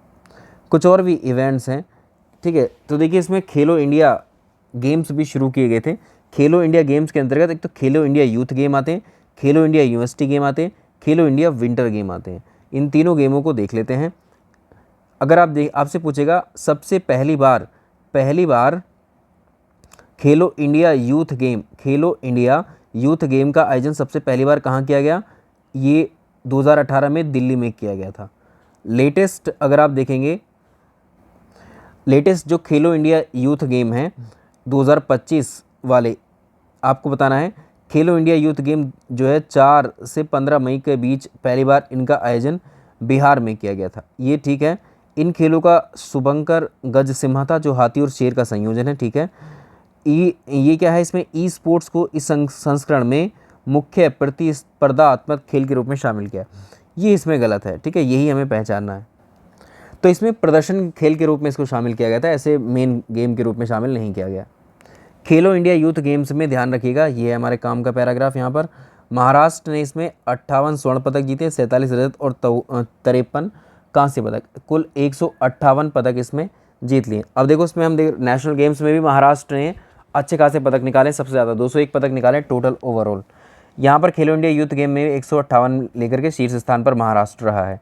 सेकंड नंबर पर इसमें हरियाणा 117 पदक हैं और राजस्थान में दूसरे स्थान पर है, कर्नाटक तीसरे स्थान पर और उत्तर प्रदेश इसमें 7वें स्थान पर है, ठीक है। अब बिहार ने इसकी मेज़बानी की है, तो बिहार जो है इसके 15वें स्थान पर है। 5 मई 2025 को उत्तराखंड के मुख्यमंत्री द्वारा किस स्थान पर अंतर्राष्ट्रीय आइस स्केटिंग रिंग के जीर्णोद्धार का लोकार्पण किया गया था? तो ये महाराणा प्रताप स्पोर्ट्स कॉलेज, रायपुर, देहरादून। खेलो इंडिया पैरा गेम्स, ठीक है। अब देखो खेलो इंडिया यूथ गेम तो हुए बिहार में, खेलो इंडिया पैरा गेम्स हुए हरियाणा में। खेलो इंडिया पैरा गेम्स 2025 से संबंधित निम्नलिखित कथनों पर विचार करिए। इनका आयोजन नई दिल्ली में किया गया, ठीक बात है। इसके अलावा खेलो इंडिया पैरा गेम्स के दूसरे संस्करण के आधिकारिक शुभांकर का नाम उज्ज्वला था, घरेलू गौरैया से प्रेरित है, पैरा एथलीटों के संकल्प और जुझारूपन का प्रतीक है। ये दोनों ठीक हुए। खेलो इंडिया पैरा गेम्स की पदक तालिका में बात करें तो इसमें देखो हरियाणा को कुल 104 पदक मिले हैं, तो शीर्ष पर रहा है। उत्तर प्रदेश को कुल 64 पदक मिले हैं और ये चौथे स्थान पर रहा है। उत्तर प्रदेश की अगर हम स्थिति की बात करें 64 पदक मिले हैं, लेकिन ये तीसरे स्थान पर रहा है, चौथे पर नहीं, तो पहला ही ठीक है इसमें। अगले हैं खेलो इंडिया शीतकालीन गेम। तो खेलो इंडिया विंटर गेम 2025 के संबंध में कथन दिए हैं। तो देखो ये 17 फरवरी 2025 को खेलो इंडिया शीतकालीन खेल 2025 का समापन हुआ। अब ये कहाँ पर किए गए? जम्मू कश्मीर और लद्दाख में किए गए, ठीक है। जम्मू कश्मीर और लद्दाख में इनको खेला गया है, ये ठीक बात है। एक सेकेंड, डेट याद रखिएगा 12 मार्च को, ठीक है, 12 मार्च को। सेना ने इसमें देखो सेना ने 18 पदक जीते हैं और जीतकर पदक में शीर्ष स्थान हासिल किया, तो इसमें सेकंड वाला ठीक है। इसमें देखो प्रदर्शन करने वाले राज्य में भारतीय सेना, ठीक है, राज्यों के शासित प्रतियोगिता से भारतीय सेना 18 पदक जीते। हिमाचल प्रदेश ने भी 18 जीते, लद्दाख ने 7 जीते। तो खेलो इंडिया यूथ गेम्स का जो पहला, अभी हमने पीछे देखा, पहला संस्करण दिल्ली में हुआ था, तमिलनाडु में इसका लास्ट वाला 2024 में हुआ था। चलिए अब थोड़े से बात कर लेते हैं विशेष ओलंपिक विश्व शीतकालीन खेल, तो special Olympic world winter games के बारे में देख लेते हैं। तो 8 से 15 मार्च के बीच तक विशेष ओलंपिक विश्व शीतकालीन खेलों का आयोजन स्विट्जरलैंड ने किया है। अब देखो तोरिनो है, इटली ने किया है इसका। विशेष ओलंपिक शीतकालीन जो खेल हैं 2025 में भारतीय दल ने कुल 33 पदक हासिल किए हैं, ये ठीक रहेगा, इसमें केवल दूसरा ही ठीक है। 2025 में हुए स्पेशल ओलंपिक विश्व शीतकालीन खेलों में प्रतिस्पर्धा करने वाले भारतीय दल का आकार कितने लोग थे? उसमें 49 मेंबर्स थे। इसके अलावा विशेष ओलंपिक विश्व शीतकालीन खेल 2025 के संबंध में कथन दिए हुए हैं। तो देखो इसमें ये बात तो ठीक है, ये कहाँ पर हुआ है? ट्यूरिन में हुआ है, इटली में। और भारत ने विशेष ओलंपिक विश्व शीतकालीन खेल में 50 पदक जीते हैं, 50 नहीं जीते, 33 पदक जीते हैं। और देखो 2024 के जो पेरिस ओलंपिक गेम्स हुए हैं इनके बारे में देख लेते हैं, और लेटेस्ट कब होंगे इनके बारे में बात करेंगे। पेरिस ओलंपिक तो 33वें ग्रीष्मकालीन पेरिस ओलंपिक हुए हैं, 26 जुलाई से 11 अगस्त तक चले हैं, फ्रांस की राजधानी पेरिस में। स्थान पूछ सकता है। अगले जो होंगे 34वें ग्रीष्मकालीन ओलंपिक 4 साल के अंतराल में होते हैं, तो 2028 में होंगे यूएसए के लॉस एंजलिस में, ठीक है। पेरिस ने तीसरी बार 1924 2024 में ग्रीष्मकालीन ओलंपिक की मेजबानी की। समापन जो समारोह था इसमें भारत की ओर से मनु भाकर और पीआर श्रीजेश ध्वजवाहक बने, और उद्घाटन समारोह में शरद कमल और पीवी सिंधु इसके ध्वजवाहक रहे। आगे चलेंगे, देखिए इसका शुभांकर ओलंपिक फ्रीज है, ये आप देख पा रहे हैं, पेरिस ओलंपिक 2024 का। तो इसमें फ्रीजियन कैप के आकार का है और फ्रांस के तिरंगे झंडे के रंगों से सजाया गया। इसमें 3 रंग नज़र आएंगे, एक तो नीला, सफ़ेद, लाल, सफ़ेद, नीला और लाल। इसका आदर्श वाक्य क्या है? अकेले हम तेजी से बढ़ते हैं लेकिन साथ मिलकर हम आगे बढ़ते हैं, इसका थीम रहा। पेरिस ओलंपिक में संयुक्त राज्य अमेरिका ने 126 पदक जीते और सबसे आगे रहा। भारत ने 6 पदक के साथ इसमें 71वें स्थान पर रहा पेरिस ओलंपिक में। देखिए, तो पेरिस ओलंपिक की जो पदक तालिका है उसमें यूएसए ने सबसे ज़्यादा स्वर्ण पदक जीते, और यहाँ पर अगर आप देखेंगे तो टोटल 126 पदक जीते हैं। चीन नंबर 2 पर है 91 पदक हासिल करके, जापान थर्ड नंबर पर है 45 पदक, और भारत 71वें स्थान पर है 6 पदक जीत कर। भारत ने कोई स्वर्ण पदक इसमें नहीं जीता, 1 रजत है, 5 कांस्य हैं। तो भारत की स्थिति पेरिस ओलंपिक में काफ़ी कमज़ोर है। तो पेरिस ओलंपिक में फिर भी जो 6 पदक आए हैं, 6 पदक में हमें नाम पता होनी चाहिए। मनु भाकर का है 10 महिलाओं की 10 मीटर एयर पिस्टल में कांस्य पदक इनको मिला है। मनु भाकर और सरबजोत को मिला है 10 मीटर एयर पिस्टल मिश्रित टीम शूटिंग में कांस्य, और स्वप्निल कुसाले को मिला है राइफल में ही इनको मिला है। भारतीय हॉकी टीम को पुरुष हॉकी टीम की तरफ से मिला है, ठीक है, एक कांस्य पदक। नीरज चोपड़ा को मिला भाला फेंक में, और अमन सहरावत को फ्री स्टाइल कुश्ती में मिला है। इतना ध्यान रखेंगे, इस पर प्रश्न आ सकता है। 33वें ग्रीष्मकालीन ओलंपिक के संबंध में देखिए, आदर्श वाक्य अकेले हम तेजी से बढ़ते हैं, आगे मिलकर हम आगे बढ़ते हैं। इसका शुभंकर ओलंपिक फ्रीज है। तो भारत ने 6 पदक हासिल किए, 31वां स्थान हासिल किया। अगले शीतकालीन खेल कब होंगे? अब देखिए, 25वां शीतकालीन ओलंपिक। अभी तो हम ग्रीष्मकालीन की बात कर रहे थे, ये है शीतकालीन, ठीक है, शीतकालीन विंटर ओलंपिक्स। तो ये प्रश्न आ सकता है, शीतकालीन 25वें शीतकालीन जो होंगे 2025 में इटली मिलान में होंगे, इटली के मिलान में होंगे, जो कि 6 फरवरी से 22 फरवरी के बीच में इनका आयोजन किया जाएगा। अब देखो, 33वें ग्रीष्मकालीन ओलंपिक पेरिस फ्रांस में हो चुके हैं। 34वें ग्रीष्मकालीन ओलंपिक लॉस एंजलिस यूएसए में होंगे। 35वें ग्रीष्मकालीन ओलंपिक 2032 में ब्रिस्बेन में होंगे, और 25वें शीतकालीन ओलंपिक 2026 में होगा मिलान इटली में। यहाँ से प्रश्न आ सकता है। पेरिस ओलंपिक 2024 में महिलाओं की 100 मीटर की दौड़ में किसने स्वर्ण पदक जीता? जूलियन अल्फ्रेड ने। पेरिस ओलंपिक 2024 में किस स्पर्धा को आधिकारिक तौर पर शामिल किया गया था? ब्रेक डांस को। कॉमनवेल्थ गेम्स के बारे में बात करेंगे। देखो, राष्ट्रमंडल खेल अगले जो होंगे वो ग्लासगो में होंगे, ठीक है, ग्लासगो में। ग्लासगो कहाँ पर? स्कॉटलैंड में। 23 जुलाई से 2 अगस्त 2026 तक होंगे। और इसमें ध्यान रखिएगा, इसमें प्रश्न आ सकता है, राष्ट्रमंडल खेल 2026 का आयोजन ऑस्ट्रेलिया के विक्टोरिया राज्य में किया जाए। यहाँ पर एक ट्विस्ट है, इसको ध्यान रखना। 2026 के जो राष्ट्रमंडल खेल है, इनका आयोजन स्कॉटलैंड के ग्लासगो शहर में होगा। इन खेलों की मेजबानी पहले ऑस्ट्रेलिया के विक्टोरिया राज्य में होनी थी। बढ़ती लागतों की वजह से इसने क्या किया, ऑस्ट्रेलिया ने अपना जो है एक तरीके से जो इसका आयोजन था वो वापस ले लिया। तो स्कॉटलैंड की राजधानी ग्लासगो 2026 के राष्ट्रमंडल खेलों की मेजबानी करेगी। अब देखो, यहाँ पर देखो, राष्ट्रमंडल खेल 2026 के आयोजन ऑस्ट्रेलिया के विक्टोरिया में किया जाएगा? नहीं, पहले किया जाता लेकिन अब नहीं। यह इसका 23वां संस्करण होगा, ये ठीक रहेगा। तो पहला स्टेटमेंट गलत है, दूसरा सही हो जाएगा। इससे पहले राष्ट्रमंडल खेल कहाँ पर हुए हैं? 2022 वाले, ठीक है, ये देखिए बर्मिंघम में हुए हैं, बर्मिंघम। तो राष्ट्रमंडल खेल कॉमनवेल्थ गेम की हम बात करें, सबसे पहली बार ये 1930 में हुआ थे कनाडा के हैमिल्टन में। प्रत्येक 4 वर्ष के अंतराल पर इनका आयोजन होता है। द्वितीय विश्व युद्ध हुआ था 1942 और 1946 आदि में इनका आयोजन नहीं करवाया गया था। भारत में पहली बार राष्ट्रमंडल खेल जो है 1934 में कराए गए, और भारत में आखिरी बार अगर आप देखेंगे 2010 में इसका क्या हुआ था, आयोजन हुआ था राष्ट्रमंडल खेलों का। देखो, 22वें राष्ट्रमंडल खेल 2022 में हुए थे बर्मिंघम इंग्लैंड में। 23वें राष्ट्रमंडल खेल 2026 में होंगे स्कॉटलैंड के ग्लासगो में। इसमें देखो, आयोजन के बारे में हम बात कर ही चुके हैं। अब इसकी पदक तालिका देख लो। राष्ट्रमंडल खेलों में 2022 में ऑस्ट्रेलिया ने सबसे ज़्यादा पदक जीते थे, 178 पदक। इंग्लैंड दूसरे स्थान पर रहा, और भारत इसमें चौथे स्थान पर रहा 61 पदक जीत करके, 22 स्वर्ण, 16 रजत और 23 कांस्य। ये प्रश्न भी आ सकता है। अब देखो, 9वें एशियाई शीतकालीन खेल, 9th एशियन विंटर गेम, ये कहाँ पर होंगे? इसका आयोजन हार्बिन चीन में किया जाएगा। ये बात ठीक है।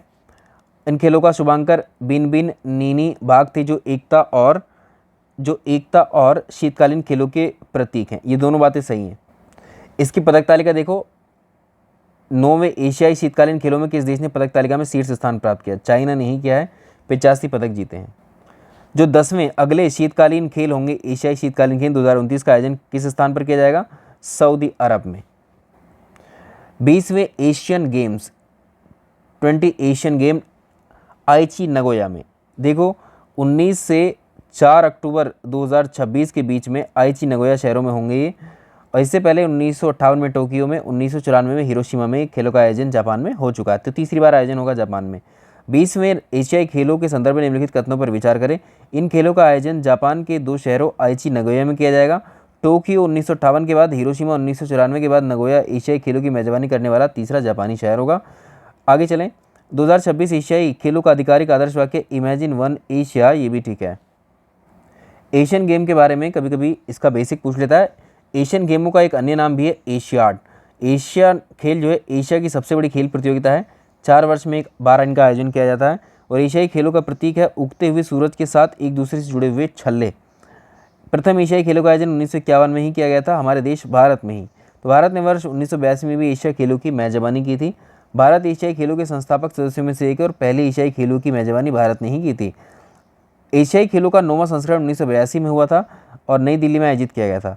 अप्पू भारतीय हाथी जो है एशियाई खेलों के लिए इस्तेमाल किया जाने वाला पहला शुभांकर बना था। तो देखो 2022 में जो इसकी मेडल टैली है, मेडल जो पदक तालिका है, उसमें देखो चाइना को सबसे ज़्यादा पदक मिले थे 383, जापान दूसरे नंबर पर, साउथ कोरिया तीसरे नंबर पर, भारत चौथे नंबर पर। तो जो एशियाई खेल लेटेस्ट वाले अभी हुए हैं वो 2023 में हुए थे और इनके बारे में देख लेते हैं। तो 19वें एशियाई खेल जो 2022 वाले थे 2023 में आयोजित हुए थे चीन के हांगजू में। तो यहाँ से प्रश्न आ सकता है, चीन के हांगजू में इनका आयोजन किया गया था। तो इससे पहले 1990 में बीजिंग, 2010 में ग्वांगझू के बाद एशियाई खेलों की मेजबानी करने वाला हांगझाऊ भी तीसरा शहर बना था। अब इसका जो आधिकारिक शुभांकर था स्मार्ट ट्रिपलेट था, जिसमें चैन चैन, कांग और लियानचिन शामिल थे। ये तीनों रोबोट हांगझू की संस्कृति को दर्शाते हैं। तो भारत जो है चीन, जापान, कोरिया के बाद एशियाई खेलों में 100 से अधिक पदक जीतने वाला एकमात्र चौथा देश बना। ठीक, इसमें देखिए एशियाई खेलों पर इन खेलों का आयोजन चीन के हांगझाऊ शहर में किया गया था। इस पदक तालिका में चीन ने शीर्ष स्थान प्राप्त किया, भारत चौथा स्थान पर रहा। इसका जो शुभांकर था स्मार्ट ट्रिपलेट था। इसके अलावा देखिए ऑस्ट्रेलियन ओपन पर भी सवाल आता है। ऑस्ट्रेलियन ओपन, ठीक है, फ्रेंच ओपन, यूएस ओपन, इन पर सवाल आते हैं। तो यहाँ पर देखें 12 से 26 जनवरी 2025 के मध्य संपन्न होने वाली पहली ग्रैंड स्लैम प्रतियोगिता ऑस्ट्रेलियन ओपन के संबंध में निम्नलिखित में से कौन सा कथन सही नहीं है। पुरुष, देखो ऑस्ट्रेलियन ओपन में पुरुष एकल का जो खिताब है वो जैनिक सिनर ने जीता है, ठीक है। महिला एकल का खिताब संयुक्त राज्य अमेरिका की जो मैडिसन कीज है इन्होंने जीता है। पुरुष युगल में हैरी ओवारा और हेनरी पैटन ने जीता है। महिला युगल का खिताब हसियो सुओ और जेलेना आटोपांस्को ने नहीं जीता है, ठीक है। यही हमें ढूंढना है। तो इसमें आपको चारों दिए हुए, तो पुरुष एकल, महिला एकल तो ज़रूर याद रखेंगे किसी का भी। फ्रेंच ओपन में अगर आप देखोगे पुरुष एकल का जो है खिताब इसने जीता है कार्लोस अल्कराज ने। महिला का देखो इसमें कोको गॉफ ने जीता है। तो इसमें आप आराम से कर लोगे। गोल्फ एक प्रतियोगिता है, गोल्फ प्रतियोगिता यूएस महिला ओपन। देखो यूएस महिला ओपन और सिंपली यूएस ओपन, ये दोनों अलग अलग प्रतियोगिताएं हैं। तो इसमें इसका खिताब कौन से खिलाड़ी ने जीता है? माजा स्टार्क ने जीता है। अगले फीफा वर्ल्ड कप के बारे में हम बात करेंगे। तो पहले विश्व कप जो फीफा विश्व कप 1930 में हुई थी, उरुग्वे ने मेजबानी की थी, विजेता भी उरुग्वे ही रहा था। 22वां फीफा विश्व कप 2022 में होता, कतर ने मेजबानी की थी, अर्जेंटीना इसका विजेता रहा। 23वां फीफा वर्ल्ड कप 2026 में होगा। इसकी मेजबानी यूएसए, कनाडा और मैक्सिको 3 देश मिलकर के करेंगे। फीफा वर्ल्ड कप की स्थापना अगर आप देखेंगे, जो फीफा है इसकी स्थापना 1904 में हुई थी। इसका हेडक्वार्टर स्विट्ज़रलैंड में है और विश्व की सबसे बड़ी फुटबॉल प्रतियोगिता है जो 4 साल में आयोजित की जाती है। ये 22वां विश्व फीफा विश्व कप के बारे में अगर हम बात करें तो अरब दुनिया और मुस्लिम दुनिया में आयोजित होने वाला पहला विश्व कप था ये, जो पूरी तरह से एशिया में आयोजित किया गया था। और इसका जो आधिकारिक प्रतीक था वो लाइव था, ठीक है, लाइव, सुपर स्किल्ड प्लेयर। तो फीफा विश्व कप 2022 में 32 देशों की पुरुष राष्ट्रीय टीमों ने भाग लिया था इसमें, और अर्जेंटीना ने फाइनल में फ्रांस को हराकर इस टूर्नामेंट को जीत लिया था। देखो फीफा विश्व कप में शानदार प्रदर्शन करते हैं तो उनके कुछ जो इसमें कुछ खिलाड़ियों को सम्मान दिया जाता है, वो कौन कौन से हैं देखिए अवार्ड्स इसमें देखें। Golden boot, golden glove, golden ball, युवा खिलाड़ी और फीफा प्लेयर अवार्ड इंग्लैंड को मिला। युवा खिलाड़ी का एंजो फर्नांडिस को मिला। गोल्डन बॉल लियोनेल मेसी को मिला। गोल्डन ग्लोव एमिलियानो मार्टिस को मिला। गोल्डन बूट किलियन एम्बापे को। इसके अलावा 23वां अंडर 20 विश्व फीफा या विश्व कप 2023 इसकी मेज़बानी अर्जेंटीना ने की थी, लेकिन इंडोनेशिया के स्थान पर ये जो है अर्जेंटीना को मिली थी। फीफा अंडर 20 विश्व कप 2023 उरुग्वे ने इटली को 1-0 से हरा करके जीत लिया। अभी क्रिकेट के बारे में देख लेते हैं। 13वां क्रिकेट विश्व कप 2023 में हुआ था। 13वां विश्व कप, देखिए तो 23वां, एक सेकेंड, 13वां जो वर्ल्ड कप है क्रिकेट वाला, तो 2023 में हुआ था। भारत में इसका आयोजन हुआ था, ऑस्ट्रेलिया ने इसको जीत लिया था। 2027 में 14वां संस्करण होगा, दक्षिण अफ्रीका, जिम्बाब्वे, नामीबिया में इसका आयोजन करवाया जाएगा। ऑस्ट्रेलिया ने जो जीता था तो ये 6ठी बार जीता था इसमें। तो आईसीसी क्रिकेट विश्व कप 2023 में ऑस्ट्रेलिया ने भारत को फाइनल में हरा करके 6 विकेट से हराया था और विश्व कप 2023 ऑस्ट्रेलिया ने जीत लिया।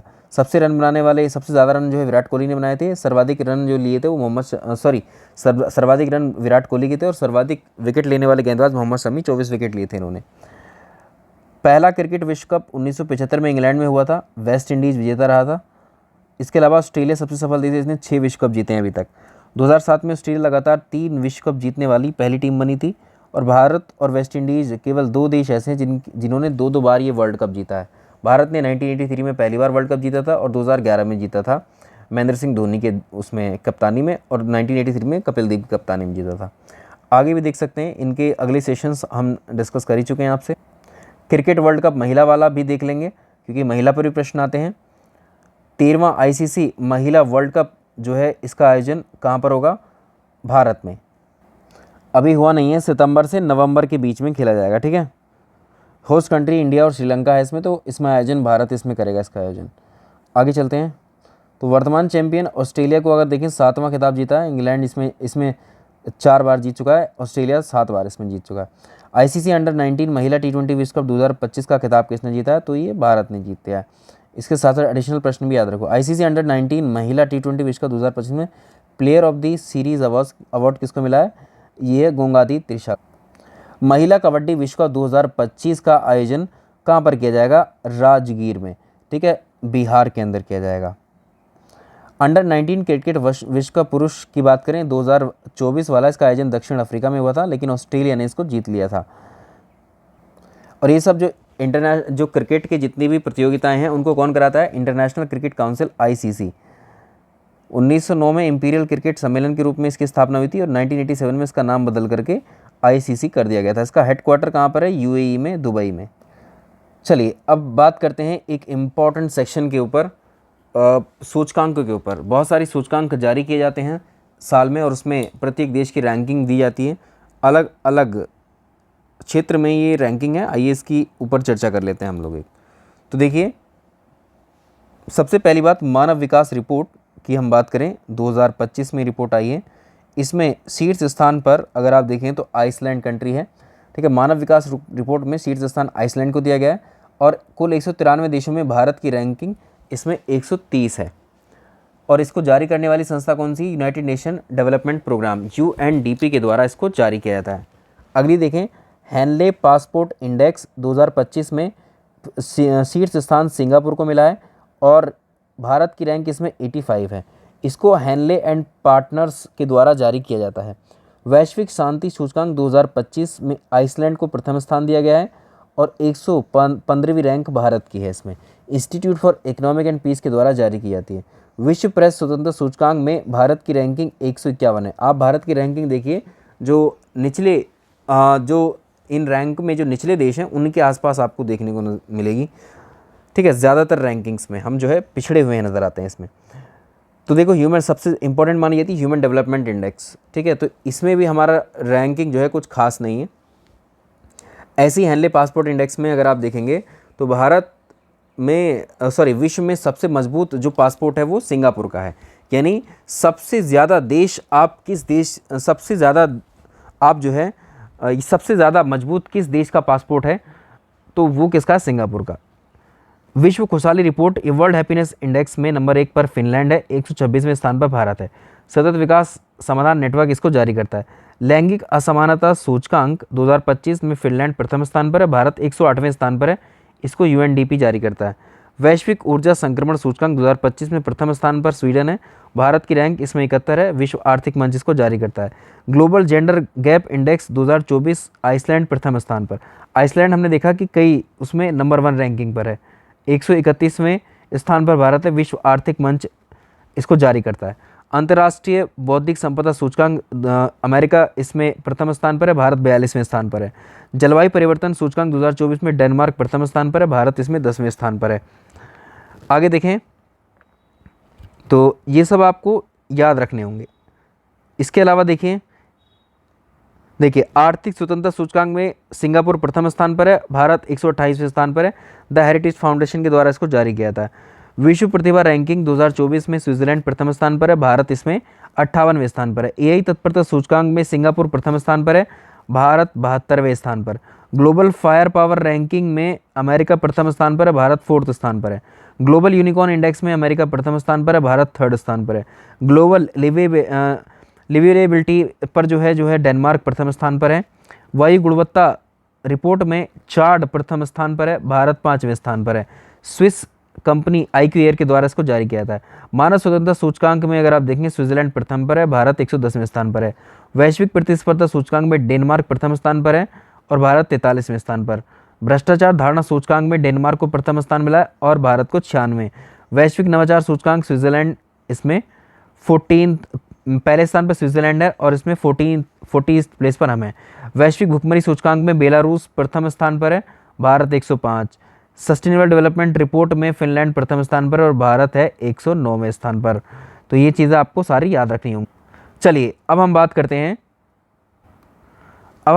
हैं अवार्ड्स की। ये वाला PDF आप हमारे टेलीग्राम से भी ले सकते हैं, ठीक है। इसको टेलीग्राम पे भी हम अपलोड कर देंगे। देखिए इसके अलावा हम जो है आर्थिक और राजनीतिक परिदृश्य और उसमें साइंटिफिक परिदृश्य वाला एक क्लास और लेकर के आएंगे, ठीक है, जिसमें भारत के अचीवमेंट्स और अलग देशों में क्या टेक्नोलॉजी और क्या क्या करंट अफेयर्स घटित हुए हैं उनकी चर्चा उसमें रहेगी, ठीक है। इसमें देखिए वर्ष 2024 में भारत रत्न के संबंध में निम्नलिखित कथनों पर विचार करें। वर्ष 2024 में कुल 5 व्यक्तियों को भारत रत्न से सम्मानित किया गया था। ये बात ठीक है बिल्कुल। इन प्राप्तकर्ताओं में एक हैं कर्पूरी ठाकुर को ये सम्मान मरणोपरांत दिया गया, ठीक है। लाल कृष्ण आडवाणी जिन्हें 2024 में भारत रत्न मिला है, भारतीय जनता पार्टी के सह संस्थापकों में से एक भी हैं। तो इसमें 5 कौन है देखो, 2024 में 5 हस्ती कर्पूरी ठाकुर जी, लाल कृष्ण आडवाणी, PV नरसिम्हा राव, चौधरी चरण सिंह और MS स्वामीनाथन, इनको भारत रत्न से सम्मानित किया गया है। कर्पूरी ठाकुर ये बिहार के पूर्व मुख्यमंत्री थे, ये सम्मान इनको मरणोपरांत दिया गया है। इसके अलावा PV नरसिम्हा राव, चौधरी चरण सिंह और MS स्वामीनाथन को भी मरणोपरांत दिया गया। MS स्वामीनाथन आप जानते हैं भारत में जो हरित क्रांति है उसके जनक हैं। भारत रत्न प्राप्तकर्ता उनसे जुड़े कथनों पर विचार करें। भारत रत्न पुरस्कार के पहले प्राप्तकर्ता C राजगोपालाचारी, सर्वपल्ली राधाकृष्णन और CV रमन थे, ठीक है। मदर टेरेसा भारत रत्न प्राप्त करने वाली पहली महिला थी, ये भी ठीक है। सचिन तेंदुलकर भारत रत्न प्राप्त करने वाले सबसे कम उम्र के व्यक्ति और एकमात्र खिलाड़ी हुए। एक सेकेंड, तो ये प्रश्न सेपरेटली भी पूछा जाता है, ठीक है। प्रथम महिला, तो यहाँ पर हमारा एक कथन गलत है, देखिए। तो प्रथम महिला इंदिरा गांधी, ठीक है, इंदिरा गांधी जी को मिला था पहले 1971 में इनको दिया गया था। मदर टेरेसा को मिला था बाद में 1980। पद्म पुरस्कारों पर सवाल करते हैं। भारत रत्न और पद्म पुरस्कारों से संबंधित कथनों पर विचार करें। भारत रत्न और पद्म पुरस्कार भारत के संविधान के अनुच्छेद 18 एक क्लॉज के अंतर्गत ये उपाधियां हैं। देखिए ये बताना है कौन से इसमें सही नहीं है, ठीक। आर्टिकल 18 मना करता है कि उपाधियों का अंत किया जाता है, तो भारत सरकार किसी को भी कोई उपाधि नहीं देगी। तो ये उपाधियां नहीं है, ये सम्मान है। तो पहला गलत हो गया। 1954 में प्रारंभ किए गए पद्म पुरस्कारों को केवल एक बार निलंबित किया गया था, ठीक है। तो इसमें एक नहीं, इसमें कई बार इसको निलंबित किया गया था। ऐसे किसी विशेष वर्ष में भारत रत्न पुरस्कारों की अधिकतम संख्या 5 तक सीमित है, 3 तक सीमित है, ठीक है। तो इसमें ये भी गलत, ये भी गलत। और देखिए आगे हम बात करते हैं। तो इनको आप देखो, यहाँ पद्म पुरस्कारों की बात करें, ये प्रतिवर्ष गणतंत्र दिवस के अवसर पर घोषणा की जाती है। 1954 से दिए जा रहे हैं भारत रत्न भी, पद्म पुरस्कार भी। तो इसमें भारत के सर्वोच्च नागरिक सम्मान को अगर आप देखें तो सर्वोच्च नागरिक सम्मान भारत में अगर आप देखें तो भारत रत्न है, उसके बाद पद्म विभूषण, उसके बाद पद्म भूषण, पद्मश्री। आर्टिकल 18 राज्य के किसी भी नागरिक या गैर नागरिक को उपाधि प्रदान करने से मना करता है, लेकिन सैन्य और शैक्षणिक जो उपाधियां हैं ये एक्सेप्शन के रूप में रखी गई हैं। भारत रत्न और पद्म पुरस्कार आर्टिकल 18 के अंतर्गत उपाधियां नहीं हैं। पद्म पुरस्कार को अगर हम देखें तो पद्म विभूषण सर्वोच्च है, उसके बाद पद्म भूषण और पद्मश्री आते हैं। पद्म पुरस्कारों को 1978, 1979, 1993 इसके दौरान निलंबित कर दिया गया था। आगे देखेंगे सवाल नंबर नेक्स्ट। अब देखो इसमें लेटेस्ट को देखते हैं, लेटेस्ट के बारे में बात करते हैं। पद्म पुरस्कार 2025 के संबंध में निम्नलिखित कथनों पर विचार करें और सही कथन का चयन करें। 76वें गणतंत्र दिवस की पूर्व संध्या पर परंपरा के अनुसार केंद्रीय गृह मंत्रालय ने 2025 में पद्म पुरस्कारों के विजेताओं के नामों की घोषणा की। ये बात सही है।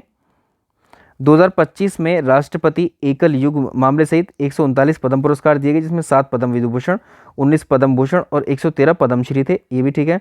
इस पुरस्कार को पाने वाली 23 महिलाएं थी, 10 व्यक्ति जो है विदेशी और 13 मरणोपरांत दिए गए। तो तीनों कथन इसमें सही हो जाते हैं। एक लिस्ट यहां पर देख लीजिए, इसमें एक लिस्ट को देख लेंगे। यहाँ पर देखिए 139 पुरस्कार दिए गए पद्म पुरस्कार, 7 पद्म विभूषण है, 19 पद्म भूषण है, 113 पद्मश्री हैं। तो 7 के नाम जरूर याद रखना। दुव्वर नागेश्वर रेड्डी चिकित्सक क्षेत्र में इनको मिला है, तेलंगाना से हैं ये। न्यायमूर्ति सेनानिवृत्त हैं ये, जगदीश सिंह खेर सार्वजनिक मामलों के क्षेत्र में चंडीगढ़ से हैं ये। श्रीमती कुमुदिनी रजनीकांत लाखिया कला के क्षेत्र में गुजरात से संबंधित है। इसके अलावा शारदा सिन्हा मरणोपरांत दिया गया कला के क्षेत्र में, बिहार कोकिला के नाम से प्रसिद्ध है ये और ये बिहार से संबंधित है। ओसामू सुजुकी मरणोपरांत दिया गया व्यापार उद्योग के मामले में, मारुति सुजुकी के संस्थापक हैं ये, जापान से संबंधित है। एमटी वासुदेवन नायर मरणोपरांत दिया गया शिक्षा सेवा के क्षेत्र में, केरल से संबंधित है। लक्ष्मी नारायण सुब्रमण्यम ये कला के क्षेत्र में दिया गया, इनको कर्नाटक से संबंधित है। आगे चलें, आगे देखें 34वां सरस्वती सम्मान के बारे में बात करते हैं। 2025 26 मार्च 2025 को 34वां सरस्वती सम्मान 2025 प्रसिद्ध संस्कृत के विद्वान महोपाध्याय साधु भद्रेश दास जी को प्रदान किया गया। ये बात ठीक है। इस पुरस्कार की स्थापना 1994 में की गई थी। तो यहाँ करेक्ट कर लीजिएगा, 1991 में इनकी स्थापना की गई थी। प्रथम सरस्वती सम्मान हरिवंश राय बच्चन जी को मिला था। तो इसमें केवल 1 और 2 ठीक होंगे। ठीक है, इसमें 1 और 3 ठीक है। तो इसमें 1 और 3 वाला कोई ऑप्शन दिया नहीं है, तो आप याद रखिएगा इसमें आंसर 1 और 3 रहेगा हमारा। आगे चलते हैं 34वां व्यास सम्मान। 34वां व्यास सम्मान के बिरला फाउंडेशन के द्वारा हिंदी की लेखिका सूर्यबाला को उनके उपन्यास कौन देश के वासी वेणु की डायरी के लिए 34वां व्यास सम्मान दिया गया। ये ठीक है। इस सम्मान की स्थापना कब हुई थी? 1993 में। गलत है। सम्मान की जो स्थापना है वो 1991 में हुई थी। ठीक है, 1991 में। तो इसमें पहला ठीक है, दूसरा गलत है। आगे देखें, हाल ही में केरल सरकार के सर्वोच्च साहित्य सम्मान 32वें एज्यूथ हासन पुरस्कार से सम्मानित किया गया। तो ये तो एन.एस. माधवन है। तो निम्नलिखित में से कौन सा केरल राज्य का सर्वोच्च साहित्यिक सम्मान है जिसका नाम राज्य के 16वीं शताब्दी के भक्ति कवि के नाम पर रखा गया? तो अभी देखा है एज्यूथ हासन के नाम पर ही है। ठीक है, तो इसमें एज्यूथ हासन। अगला देखो, साहित्य अकादमी अवार्ड 2024 किसको दिया गया है? तो एक कवित्री गगन गिल को हिंदी भाषा के साहित्य अकादमी पुरस्कार से सम्मानित किया गया हिंदी के लिए, और ईस्टर्न किरे को अंग्रेजी भाषा के साहित्य के रूप में सम्मानित किया गया। तो इसमें ये दोनों ठीक है। अब संस्कृत आदि राजस्थानी आदि भाषा के लिए आप देखेंगे, मैथिली भाषा के लिए महेंद्र जो मल गया है इनको दिया गया है। राजस्थानी भाषा के लिए मुकुट मणिराज को दिया गया है। इसके अलावा संस्कृत भाषा के लिए दीपक कुमार शर्मा जी को दिया गया है। अगला प्रश्न देखिए, जनवरी 2025 में उत्तर प्रदेश हिंदी संस्थान के द्वारा 2023 के बाल साहित्य सम्मान की घोषणा की गई। इसमें किसे सुभद्रा कुमारी चौहान महिला बाल साहित्य सम्मान प्रदान किए जाने की घोषणा की गई? डॉक्टर करुणा पांडे। तो इसमें उत्तर प्रदेश हिंदी संस्थान 2023 के बाल साहित्य सम्मान में अलग अलग 9 साहित्यकारों को दिया गया। सुभद्रा कुमारी चौहान महिला बाल साहित्य सम्मान डॉक्टर करुणा पांडे लखनऊ से इनको दिया गया। सोहनलाल द्विवेदी बाल कविता सम्मान डॉक्टर आर.पी. सारस्वत को दिया गया। इस तरह से 9 कैटेगरी के अलग अलग आपको याद रखने हैं। पश्चिम बंगाल फिल्म पत्रकार संघ द्वारा किसको सत्यजीत रे लाइफ टाइम अचीवमेंट अवार्ड दिया गया है? तो ये है अपर्णा सेन। आगे देखें, एबल पुरस्कार से संबंधित निम्नलिखित तथ्यों पर विचार करिए। भौतिकी के क्षेत्र में दिया जाने वाला प्रसिद्ध पुरस्कार है? नहीं, भौतिकी में नहीं, गणित में दिया जाता है। गणित का सर्वोच्च पुरस्कार है ये। पहला गलत। वर्ष 2025 का पुरस्कार मसाकी काशीवारा को प्रदान किया गया। ठीक बात है ये। और इसकी स्थापना 2002 में की गई थी। ये भी ठीक है। तो इसमें 2 और 3 ठीक हो जाएंगे। तो याद रखिए, गणित का नोबेल पुरस्कार माना जाता है ये, और इसकी स्थापना 2002 में की गई थी। और श्रीनिवास एस वर्धन 2007 में इस पुरस्कार के एकमात्र भारतीय विजेता भी हैं। इनको ध्यान रखिएगा। आगे चलें, राष्ट्रीय बौद्धिक संपदा पुरस्कार के संबंध में निम्नलिखित कथनों पर विचार करें। 26 मार्च 2025 को नीति आयोग के द्वारा पुरस्कार प्रदान किया गया था क्या? इसको जो है नीति आयोग ने नहीं किया था, केंद्रीय वाणिज्य उद्योग मंत्रालय ने इसको दिया था। इसमें शीर्ष भारतीय शैक्षणिक संस्थान पेटेंट श्रेणी पुरस्कार भारतीय प्रौद्योगिकी संस्थान यानी आईआईटी कानपुर को मिला है। इसमें देखो, इसमें आईआईटी कानपुर को मिला है क्या, ये दूसरा वाला इसमें ठीक हो जाएगा। अगला देखेंगे, फरवरी 2025 को किसे पर्यावरणीय उपलब्धि के लिए टॉयलर पुरस्कार दिया गया। तो टॉयलर पुरस्कार को पर्यावरण का नोबेल पुरस्कार भी कहते हैं। तो सैंड्रा डियाज और एडुआर्डो ब्रॉन्डिजियो को मिला है, दोनों को। इसके अलावा मार्च 2025 में ऊर्जा संसाधन संस्थान टेरी के द्वारा किसको सतत विकास नेतृत्व पुरस्कार दिया गया। तो ये दोनों को मिला है, डॉक्टर भारत जगदेव को, मरीना सिल्वा को, दोनों को दिया गया है। 2005 में इसकी शुरुआत हुई थी। 5 मार्च 2025 को किसको राष्ट्रीय कबड्डी खिलाड़ी को लोक माता अहिल्याबाई होलकर महिला सम्मान 2025 से सम्मानित किया गया। ललिता ठाकुर को सम्मानित किया गया।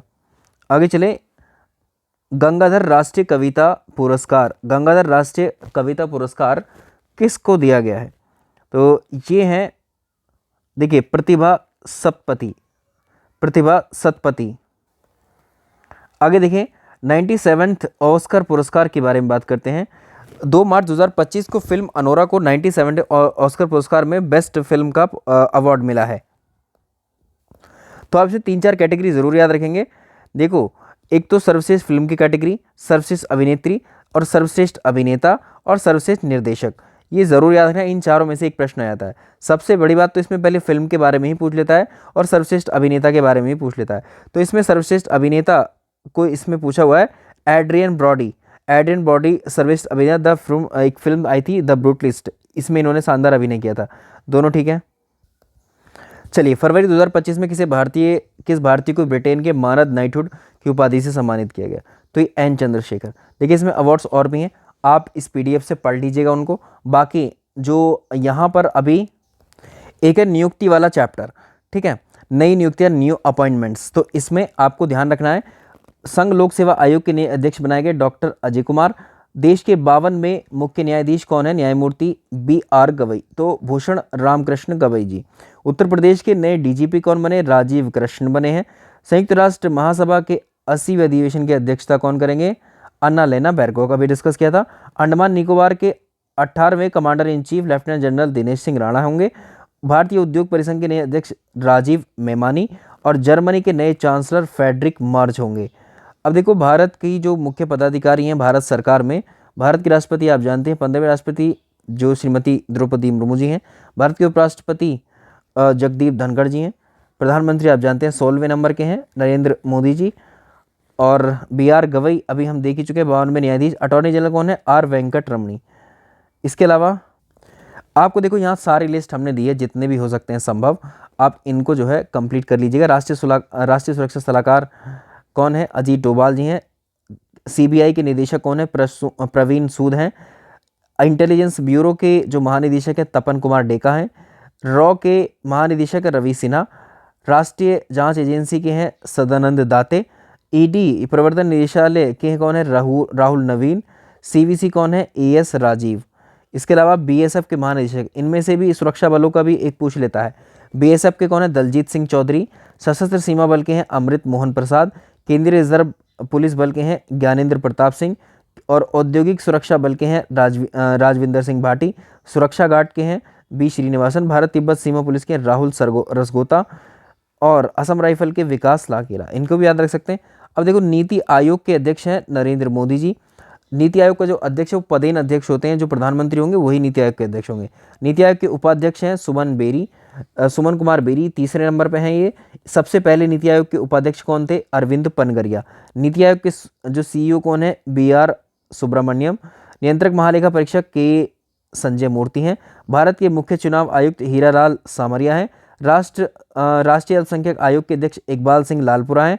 राष्ट्रीय अनुसूचित जाति आयोग के अध्यक्ष हैं किशोर मकवाना। राष्ट्रीय ST आयोग के अध्यक्ष के हैं कौन है, अंतर सिंह आर्य। राष्ट्रीय पिछड़ा वर्ग आयोग के अध्यक्ष हैं हंसराज गंगाराम अहीर। राष्ट्रीय हरित प्राधिकरण 2010 में बना था ये। और NGT के अध्यक्ष हैं प्रकाश श्रीवास्तव। भारतीय रिजर्व बैंक के जो गवर्नर है लेटेस्ट 26 में वो हैं संजय मल्होत्रा। भारत के सॉलिसिटर जनरल हैं तुषार मेहता। राष्ट्रीय मानवाधिकार आयोग के अध्यक्ष हैं V रामा सुब्रमण्यम। राष्ट्रीय कानूनी सेवा प्राधिकरण नालसा के अध्यक्ष हैं न्यायमूर्ति सूर्यकांत।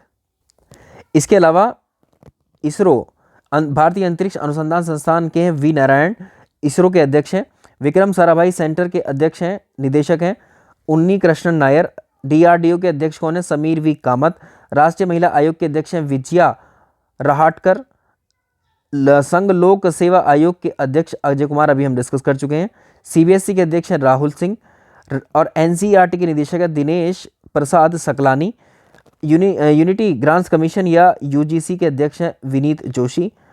एनटीए के अध्यक्ष हैं प्रदीप सिंह खरेला। 15वें वित्त आयोग के अध्यक्ष हैं एनके सिंह और 16वें वित्त आयोग के हैं अरविंद पनगरिया। अरविंद पनगरिया आप जानते हैं ये जो नीति आयोग के प्रथम उपाध्यक्ष भी थे। 21वें विधि आयोग के अध्यक्ष हैं बलबीर सिंह चौहान। 22वें विधि आयोग के अध्यक्ष हैं ऋतुराज अवस्थी। सेबी के अध्यक्ष हैं तुहीन कांत पांडे। कर्मचारी चयन एसएससी के अध्यक्ष हैं गोपाल कृष्णन। ट्राई के हैं अध्यक्ष हैं अनिल कुमार लाहौटी। बार्क के हैं विवेक भसीन। प्रसार भारती के हैं नवीद कुमार सहगल। इसके अलावा रेलवे बोर्ड के अध्यक्ष हैं सतीश कुमार। भारतीय जीवन बीमा निगम के चेयरमैन सिद्धार्थ मोहंती। बीसीसीआई के अध्यक्ष हैं रोजर बिन्नी। भारतीय क्रिकेट टीम के मुख्य कोच है गौतम गंभीर। भारतीय महिला क्रिकेट टीम के कोच हैं अमोल मजूमदार। भारतीय ओलंपिक संघ के अध्यक्ष हैं पीटी उषा। ये सब ध्यान रखना आप लोग। स्टेट बैंक के अध्यक्ष हैं चल्ला श्री निवासुलु शेट्टी। और यहाँ पर देखिए महापंजीयन और जनगणना आयुक्त कौन है? मृत्युंजय कुमार नारायण। आगे चलेंगे। स्टील अथॉरिटी ऑफ इंडिया, इसके निदेशक कौन है? अमरेंदु प्रकाश। भारत हावी इलेक्ट्रिकल के हैं कोप्पू सदाशिव। तो ये हमारी महारत्ना कंपनियां हैं, इनके आप देख सकते हैं। कैबिनेट मंत्रालय में भी आप पूरे मंत्रालय के यहाँ पर दिए हुआ है विवरण, आप इसको पढ़ सकते हैं। तो इस सेशन में हम इतना ही रखेंगे। बाकी हम आर्थिक परिदृश्य जिसमें खाद्यान्न उत्पादन, भारत की ऊर्जा क्षमता, अन्य देशों की ऊर्जा क्षमता, खनिज, मिनरल प्रोडक्शन आदि पर एक क्लास लेकर के आएंगे। बाकी उसमें डिस्कस करेंगे। ठीक है, इस सेशन में हम इतना ही रखते हैं। सेशन पसंद आया तो लाइक और शेयर कीजिएगा। Thank you so much.